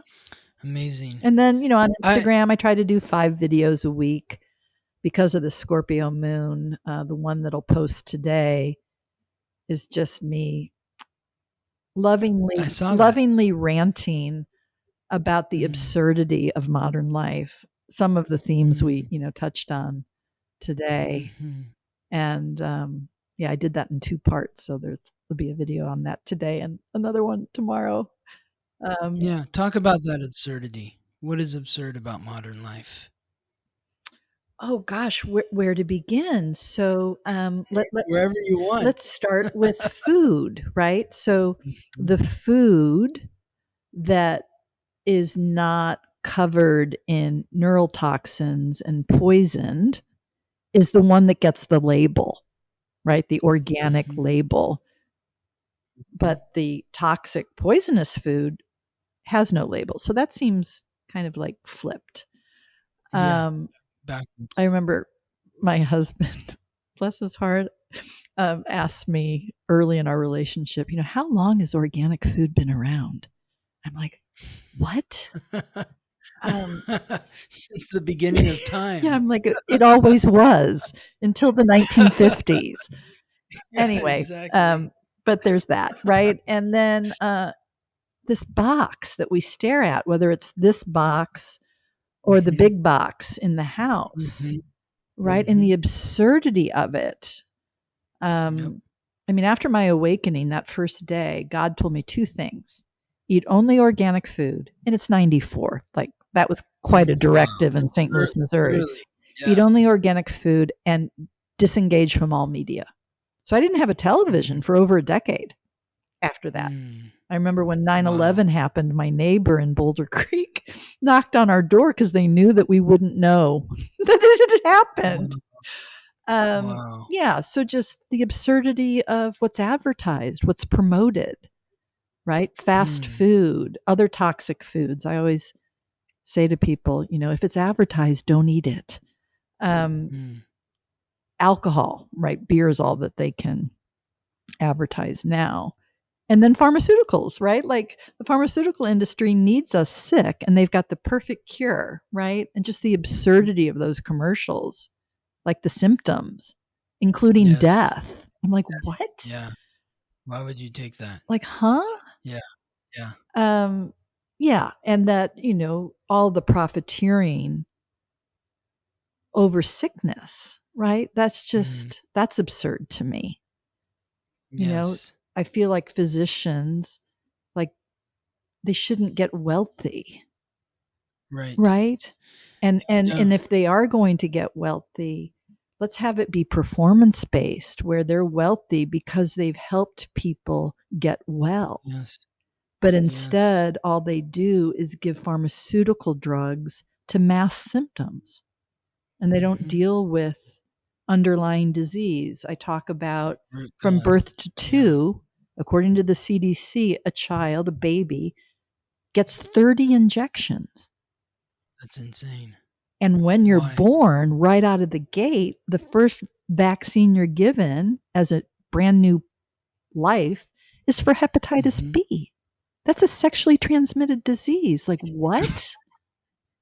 Like, make it make sense. Ah.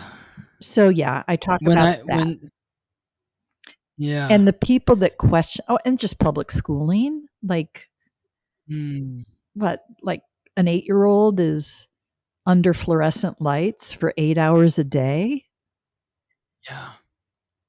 right? And all that Yeah. is regurgitate back what you're told, and then you're successful. But if Mhm. you question any of it, or you're disruptive, right? And then all these kids have Something wrong with attention problems. Well, of course, I wouldn't want to pay attention to any of it either. I remember, I Mm. think I mentioned it in the book, when my younger son, who's so deep and empathetic and Mm. just, When's his birth information? oh, he's August 17th, 2000. August let's see, August 17th. I don't remember exactly the time. It was 1 in the morning, I think, like 1:05. Okay. And where was he, in Santa Santa Cruz Cruz. or? Yep. Yep.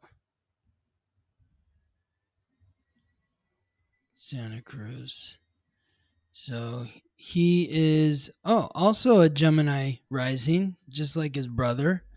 And a Pisces moon, Oh, just like Mama. Yeah, that's his depth. Leo sun. Leo sun. He's a lot like your dad, yeah. actually, because he's a Leo sun, Mercury, and Mars, just like your dad Oh, was. and then a Pisces moon, like you, and a Gemini rising, like Connor. So Yeah. yeah. But anyway, in first grade, he was at Westlake Elementary in Santa Cruz. Big mistake on my part. Was brief. But anyway, they're given homework, right? And he comes home and I'm trying to, not say a thing about it. And he's, doing these inane worksheets. And he finally throws his pen in frustration. And he looks at me and goes, Mom, why would anyone think that any of this matters? And he was 7. Wow. Yeah. And I knew in that moment, well, public education is definitely, need to make some more money. So he went to Waldorf, which, when done well, is literally the perfect education, I think, out of all the alternatives. But when done poorly, is disastrous. And unfortunately for him, he had a terrible teacher.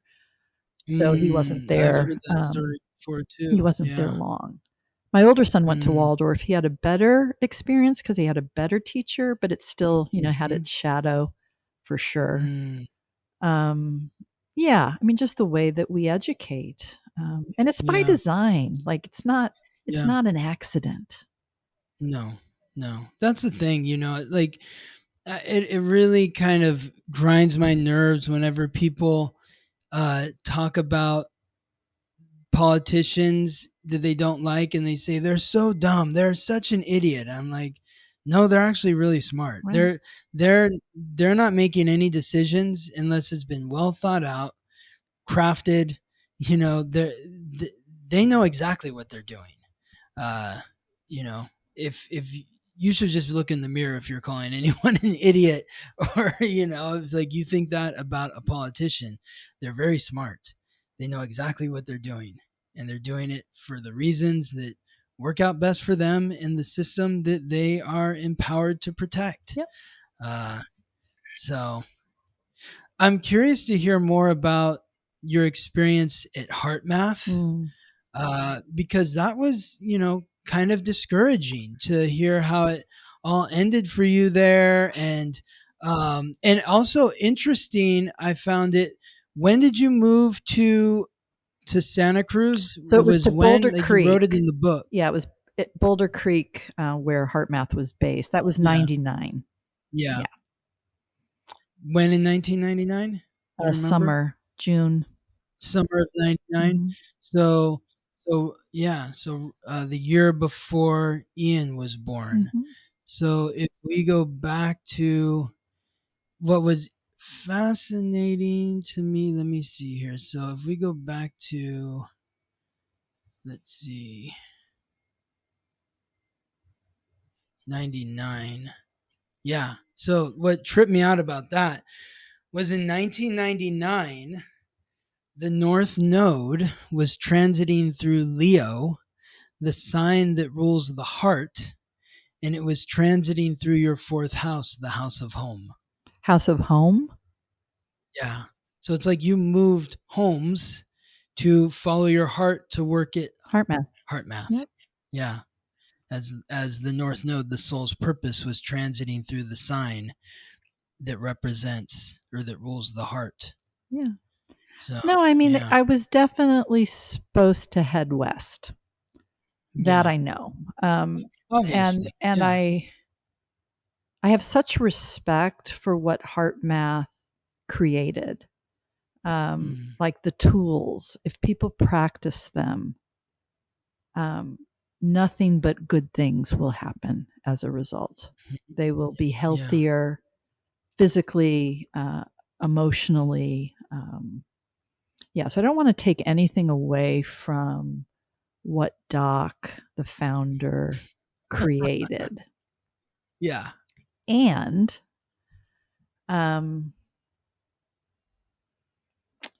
it was in some ways a cult, right? And I'm not a good cult member. It's just not, it's just not. Well, you were born with Uranus, the planet of revolution, the planet of rebellion, at 24 degrees in Virgo. Your sun, your identity, is at 24 degrees in Capricorn. So you are a naturally rebellious person, somebody who, is willing to push back against authority. And, you're like, look, this is how I'm going to do it. And this is what feels right to me. And if you have a problem with that, then, that's your problem. Yeah. So Yeah, I'm it makes definitely sense. designed that way. And I feel the most like myself when I am rebelling. So, I mean, it's just the truth. Yeah, and I haven't rebelled in a while, so probably do. Anyway, Well, it feels like you're percolating too. yeah, the Scorpio moon, man, it's got me fired up. It definitely has me fired up. But yeah, I knew the first day. There was a lot that I didn't understand about how HeartMath, at least at the time, was organized. None of that was visible to me, and my psychicness didn't, see it. I was in love with the mission and, and the individual, well, and the representative. Bruce. Like he was your kind of guiding light from the HeartMath. So it's like you were he shared or showed you the vision in a way that resonated with you, that made you want to say, like, yes, I'm gonna pick up my life and move out Yeah, there, and right? he Is was that what? quite different than the rest of them too. But again, I didn't know that, right? And Yeah, right. I remember one of the people that, because I was an independent trainer before I became staff, and the woman at the time that led all of that, who learned, after I was already on my way, that I had decided to do this. And she's like, "Oh God, Reagan, you should have told me. I would have told you not to come." Um, yeah. Anyway, on my first day, I just was like, "Oh my God, I've made." Yeah. I mean, there's only lessons. There's not mistakes. But at the time, I was like, "Oh my Right. God, Felt like what a have I mistake. done?" I just Yeah. knew in my heart, like, this isn't what I thought I was signing up for. And, my dear mother, when I told her I was doing this, she was like, "Oh, go." There's no emotional impingement by her. She's like, "I don't even know why I'm still here in St. Louis," because she'd lived all over the world. She said, "Go." She goes, "But Reagan, nobody's going to change because they go to your workshop." I was like, "Oh." She's like, "You should be a pantyhose model. You've got beautiful legs. You'll make more money. It's an easier life." Yeah, she was hilarious. Anyway, I get there and I'm just like, whoa. Some of it was intuitive, like maybe I had to be in it in this new way. Some of it was more just what I was seeing, right? And the people that had given it everything, like literally everything. These were renunciates. They had given everything to the mission, the people that founded it, And as a result, they didn't really have freedom, right? Everything they did was, they were told what to do. And on that fateful day, waiting for my burger in line, because all the, meals were prepared for us, and they lived communally, right? Anyway, I didn't know any of that. But I'm waiting for my burger and there's no ketchup on the counter. And I'm like, huh? Like, so I asked Phil, the executive chef, I'm like, "Hey, Phil, where's the ketchup?" He's like, "Well, Doc and Sarah don't want us to have the extra sugar today." And I just looked at him. I said, "I am in charge of my own condiments." And I barged into the pantry, grabbed the ketchup bottle, poured it so dramatically on my burger, which they would say was out of band. And I was just like, that's the moment when I knew I was done. And again, So the tools are when was that? What What day was that? Do you remember what day that was, or was it in 2000, or was it I don't know. I mean, because you moved there in 99? How long did you work there? just a year. Yeah. So Okay, I so yeah, decided you're that telling me, following summer, because I yeah, was pregnant with yeah, Ian, mhm, to leave in June so I could have the summer with Connor before his life, was going to be quite mhm. different. Yeah. So just a year. So this was probably, I don't know, 6 months in, if I was guessing. It Mm. wasn't winter though. It wasn't raining. So maybe Well, spring. just all through 99 and 2000, Saturn, the planet of restriction and responsibility, was near to the same degree as your North Node, your soul's purpose. So you were getting some very hard lessons around exerting your self worth, your value, and your sense of authenticity. And what's interesting about that is because I looked up Doc's, he's got a Wikipedia page. So I looked up his birthday, and he was born with Saturn, the planet of restriction and authority, squaring your Mars. So Mars is the planet of action, Saturn's the planet of restriction, and when they square off with each other, you felt restricted by him. He was holding you back from going the direction you wanted to Well, what go. was so wild is And we had no relationship. I mean, but you, like you said in the book, he was like kind of oh, the he made he's all the the mastermind. decisions for sure. Right, exactly. So you were affected by him even though you didn't have really a one-on-one relationship with Well, him. and what was interesting at the time, right? Because when I first was there, we were leading retreats and programs that people would come to HeartMath for, right? It was like a Mhm. retreat kind of setting, and the margins of that are terrible. So a decision was made that we were going to go out instead to all the major markets and teach HeartMath publicly. So a decision had to be made about who was going to do that, right? Mm, And here I come, right? I haven't given the mission everything. I've just, come making $12 an hour. So I was a bit of a renunciate. But mm, a decision was made about who was going to lead the programs, right? And so the business program, the decision was made that it was Bruce and me. So imagine how those other people who had sacrificed everything, right? And they weren't picked. mm, And here I was picked, and I've never even spoken to Doc. Right. And mm, he invests deeply in people. He was very invested in my ex husband. I mean, they were meeting mm. once a week. How did that happen and then you weren't speaking to him? Just, well, because I think he knew. I mean, again, I'm speculating. I think Uh-huh. he knew that I knew what was up. Mm. But how did your husband's relationship develop with him? Great question. Yeah, He was you don't really invited. know. He was invited to camp. Right. Mm, So these people would work all day and then all night, or at least until, the middle of the night, they would be with Doc in what was called camp.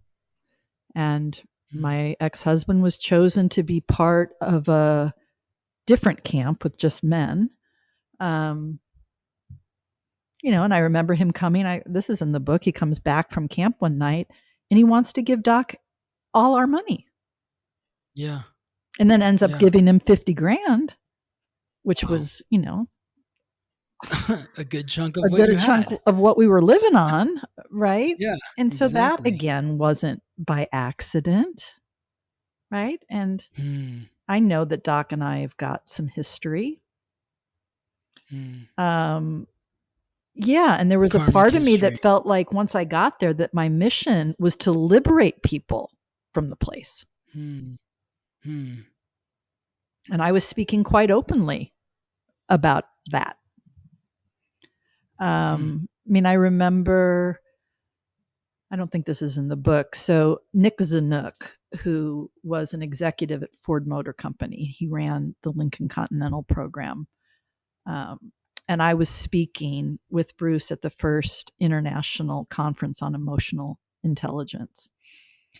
And there was a dinner, right? They had found Nick somehow, and they thought that would be amazing to bring HeartMath to Ford Motor Company.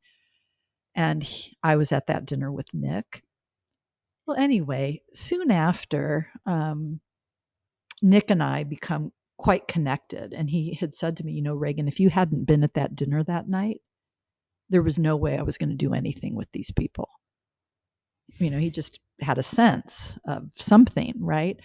But again, I wasn't honest with Nick. He would say, why can't Doc come and give a talk, to my executives at Ford Motor Company? Well, I couldn't tell him why, right? I couldn't tell him when he would ask me questions. I couldn't be honest with him. And so that became like a deal breaker for me. Like, if you all feel that you have a solution that's going to help transform humanity, and you can't be honest and transparent about how you're structured, what the truth of all this is, I don't want anything to do with it. Why couldn't Doc go and talk to them? Let's just say, Doc's a good old boy from North Carolina. He's not educated. So he wouldn't play well in front of a corporate meeting room or that No, sort and of thing. goodness knows, kind of like my mom, who knows what would come out of his mouth, right? I mean, he's fearless that way. He definitely has an amazing connection. I mean, he's very much a mystic. He was a breatharian. But yeah, he's not the guy that's going to give a talk at Ford Motor Company. But I couldn't, I couldn't be honest. And so for me, like how I'm built, not being able to be truthful, again, I was like, I can't do this. Yeah. Wow. And they didn't ask me to be dishonest. No, Let me say but you just that. I mean, it was just, it yeah, was, but it you was it implied. was your instinct. It was Yeah, implied. implied, okay. It was tacit, Wow. Mm. which even is worse in a way. Yeah. Yeah, but again, the tools, like anybody that's listening, like practicing HeartMath, and basically what it is ancient wisdom packaged in this like biomedical model for the Western mind. I mean, there's nothing new about it, which is another thing I used to say. Like breathing through your heart and connecting and accessing the energy of love isn't anything you can trademark. It's been around a while. Yeah, exactly.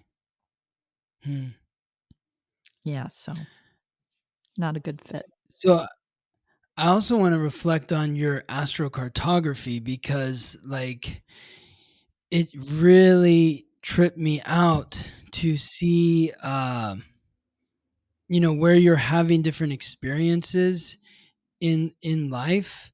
uh like if we look at California, that's where your Chiron line runs right along the coast of Of California, course it so it's does. like the wound, and the ancient wisdom which is unlocked through healing the wound. So you did a lot of healing, but being there brought up all that ancestral wounding through your personality, and it forced you to deal with it.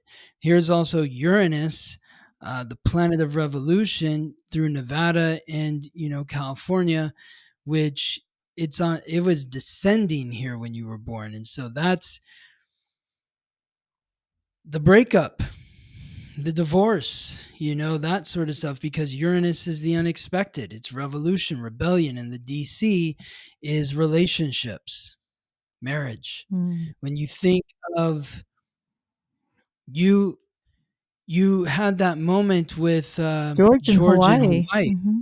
Yeah, exactly. So this is fascinating too, because here's Venus, the goddess of love, Oh, the planet of relationships, but then also Neptune, the planet of fantasy, illusion. illusion. Yep. So, he was a Wow. fantasy, but it was also love.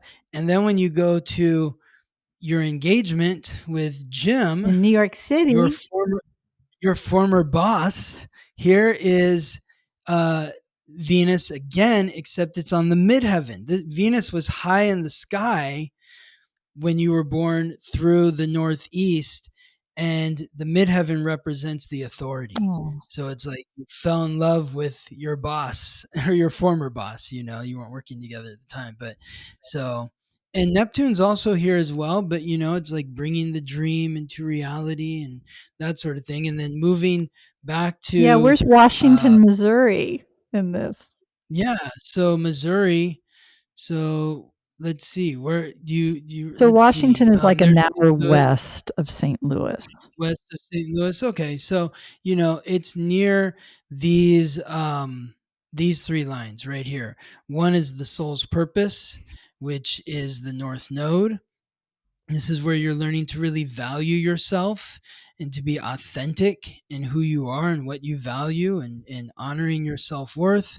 And then the Mercury and the Sun were high in the sky when you were born, through this area. This is why I imagine your astrologer friend said that you should run for mayor, because MC is the midheaven, that's the authority. But you have you're really invigorated by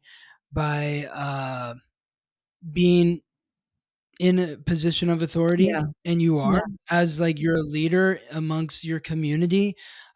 Mercury there also brings about a lot of connections, a lot of connecting. It's easy to connect with people, and the Sun brings that sense of vitality. And when you think about the heart surgery, and that happened right here in St. Louis, or this area, and the Sun is the planet that rules the heart. The Sun is the center of the solar system, and the heart is the most important part of the body. So Wow. Wow. yeah, exactly. Thank you Exactly. for showing me all that. Yes.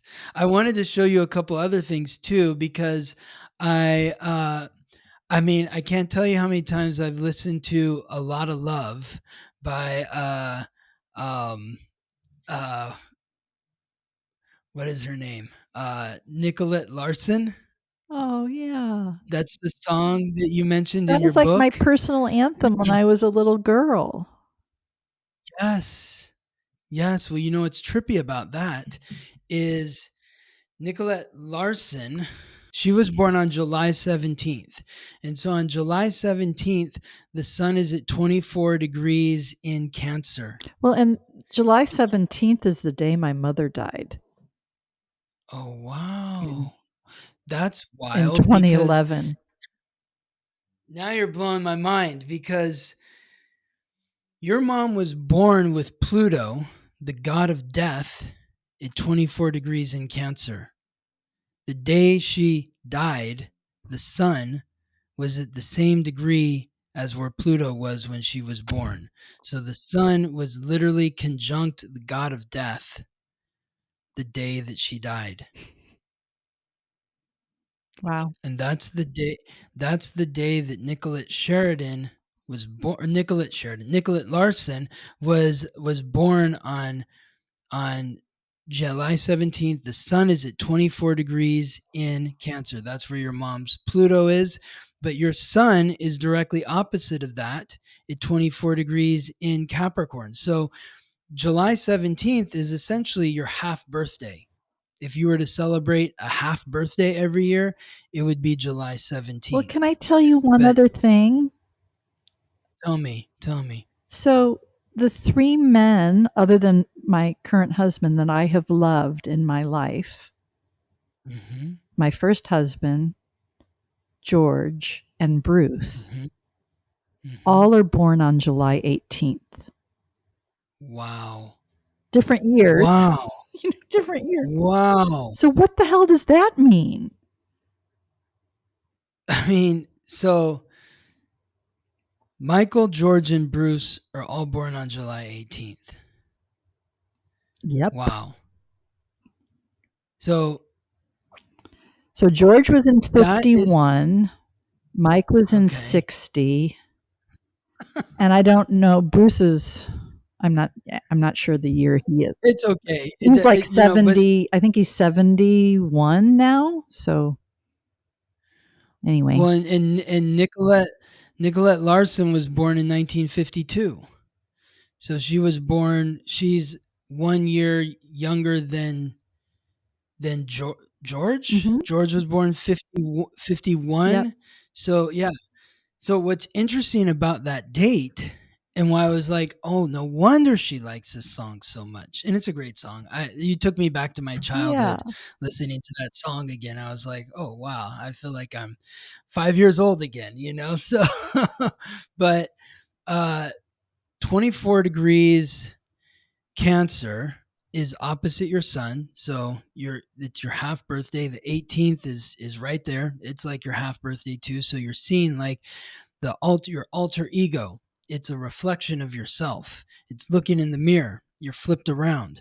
But as I said earlier, you have 10 planets or key points that are between 20 and 25 degrees. So that sun in Cancer is lighting up your wound, Oh, your sense of responsibility, your emotions. wow. It's lighting up your sexual energy, your transformative energy, your rebellious energy, your mental energy, your sense of achievement and goals, and your sense of vitality. It's lighting all of that up that day. And what's interesting is you chose the day where your mom's Pluto is.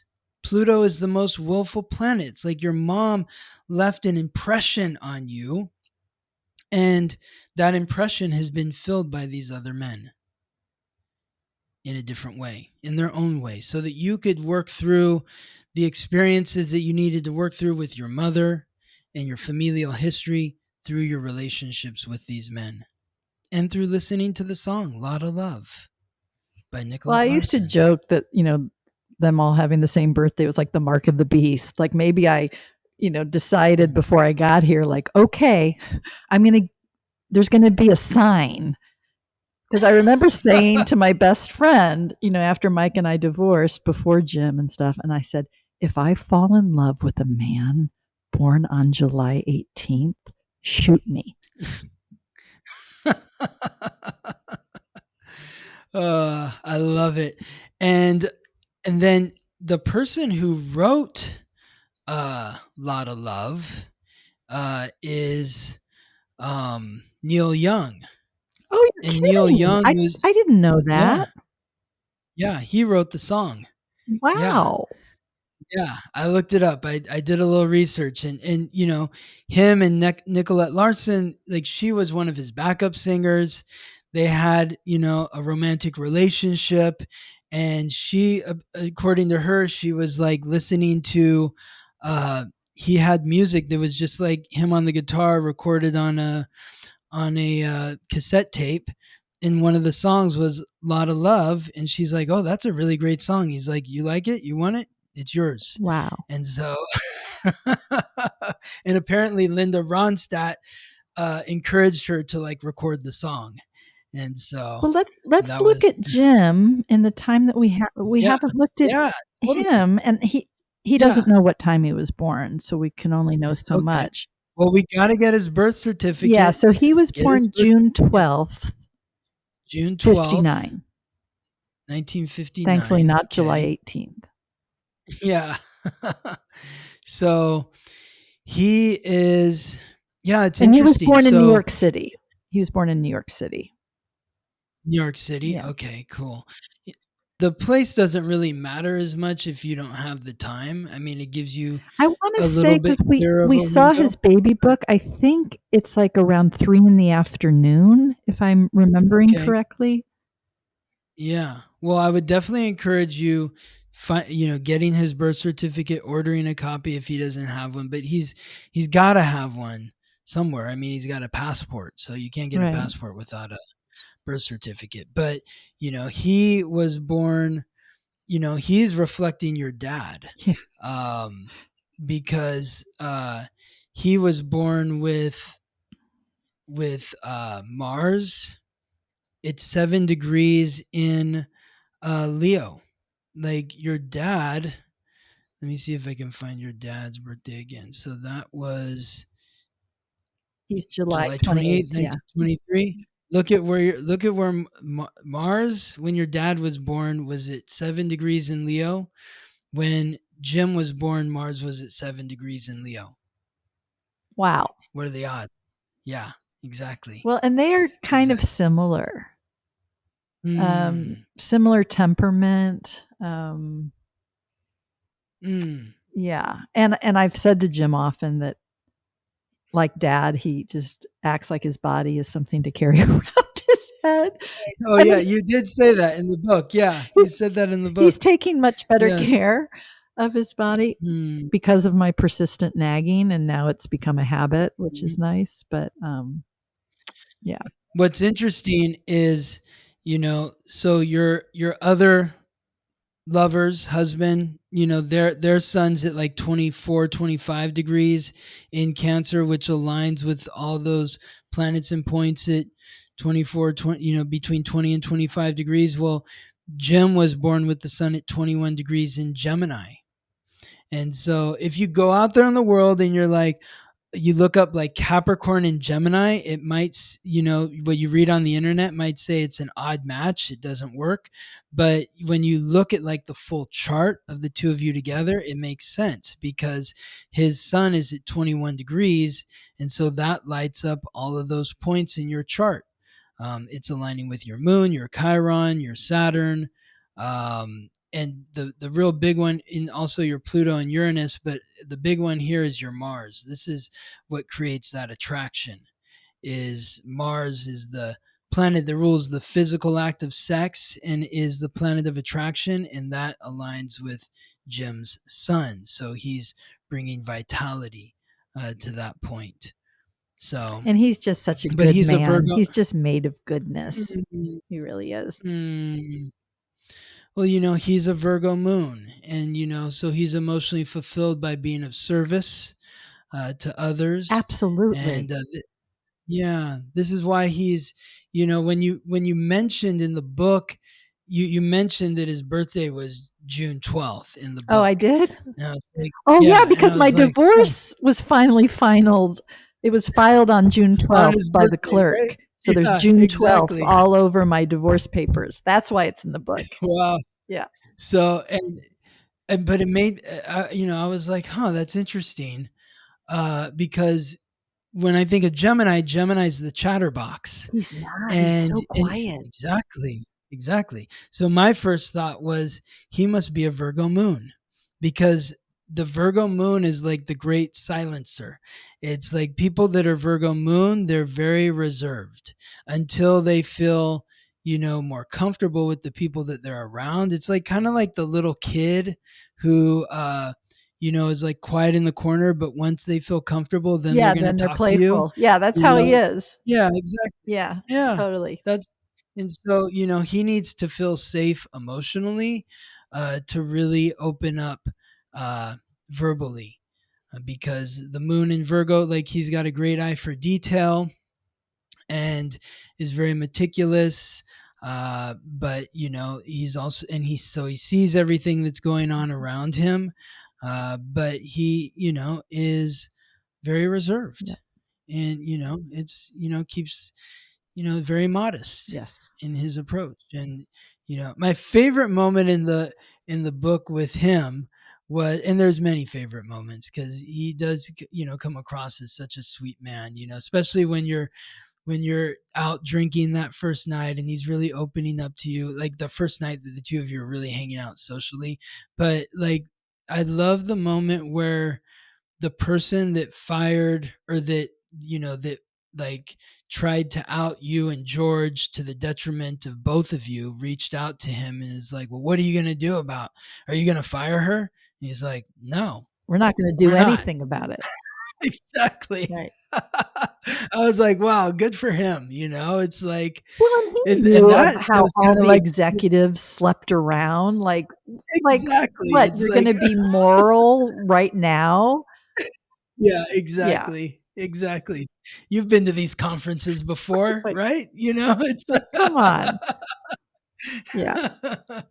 So, but it really felt like he, was looking out for your honor there, Yeah, he was. you He know? was. And so that was, yeah, it's a really nice moment. So, and then, yeah, I think there was also the Drift Away, that Oh, song that, I didn't realize, yeah. when you first said that you looked into all the music, and I'm thinking, did I write about music in the book? And now as you talk about it, I'm like, oh, I did. There's a lot of music in the book, actually. Yeah, yeah, exactly. I was listening to these songs. I mean, it's taking me back. Drift Away is a But good one. yeah, it's an iconic classic song by Dobie Gray, and Dobie Gray was born on July 26th, so just 2 days before your dad's birthday, Yeah. in 1940. And so, his voice. Oh, and the one thing I was going to say also about Neil Young is, like, Young wrote that song that Nicolette Larson sung, but he was born with uh, the moon at 13 degrees in Aquarius, which is conjunct your Venus. So it's like his emotions are uh are they're touching upon your senses Mm, and your likes and dislikes, and you really felt that moment of um connection to the words in the song. definitely. He was also born with the sun at 19 degrees in Scorpio, which aligns with several of the planets in your chart, so bringing that sense of vitality. uh, Dobie Gray was born with Chiron at 23 degrees in Cancer. So that's aligning with all those planets in Right, your right. chart. His Pluto and Sun and Mars are all in Leo. Mars in Leo, just like your dad.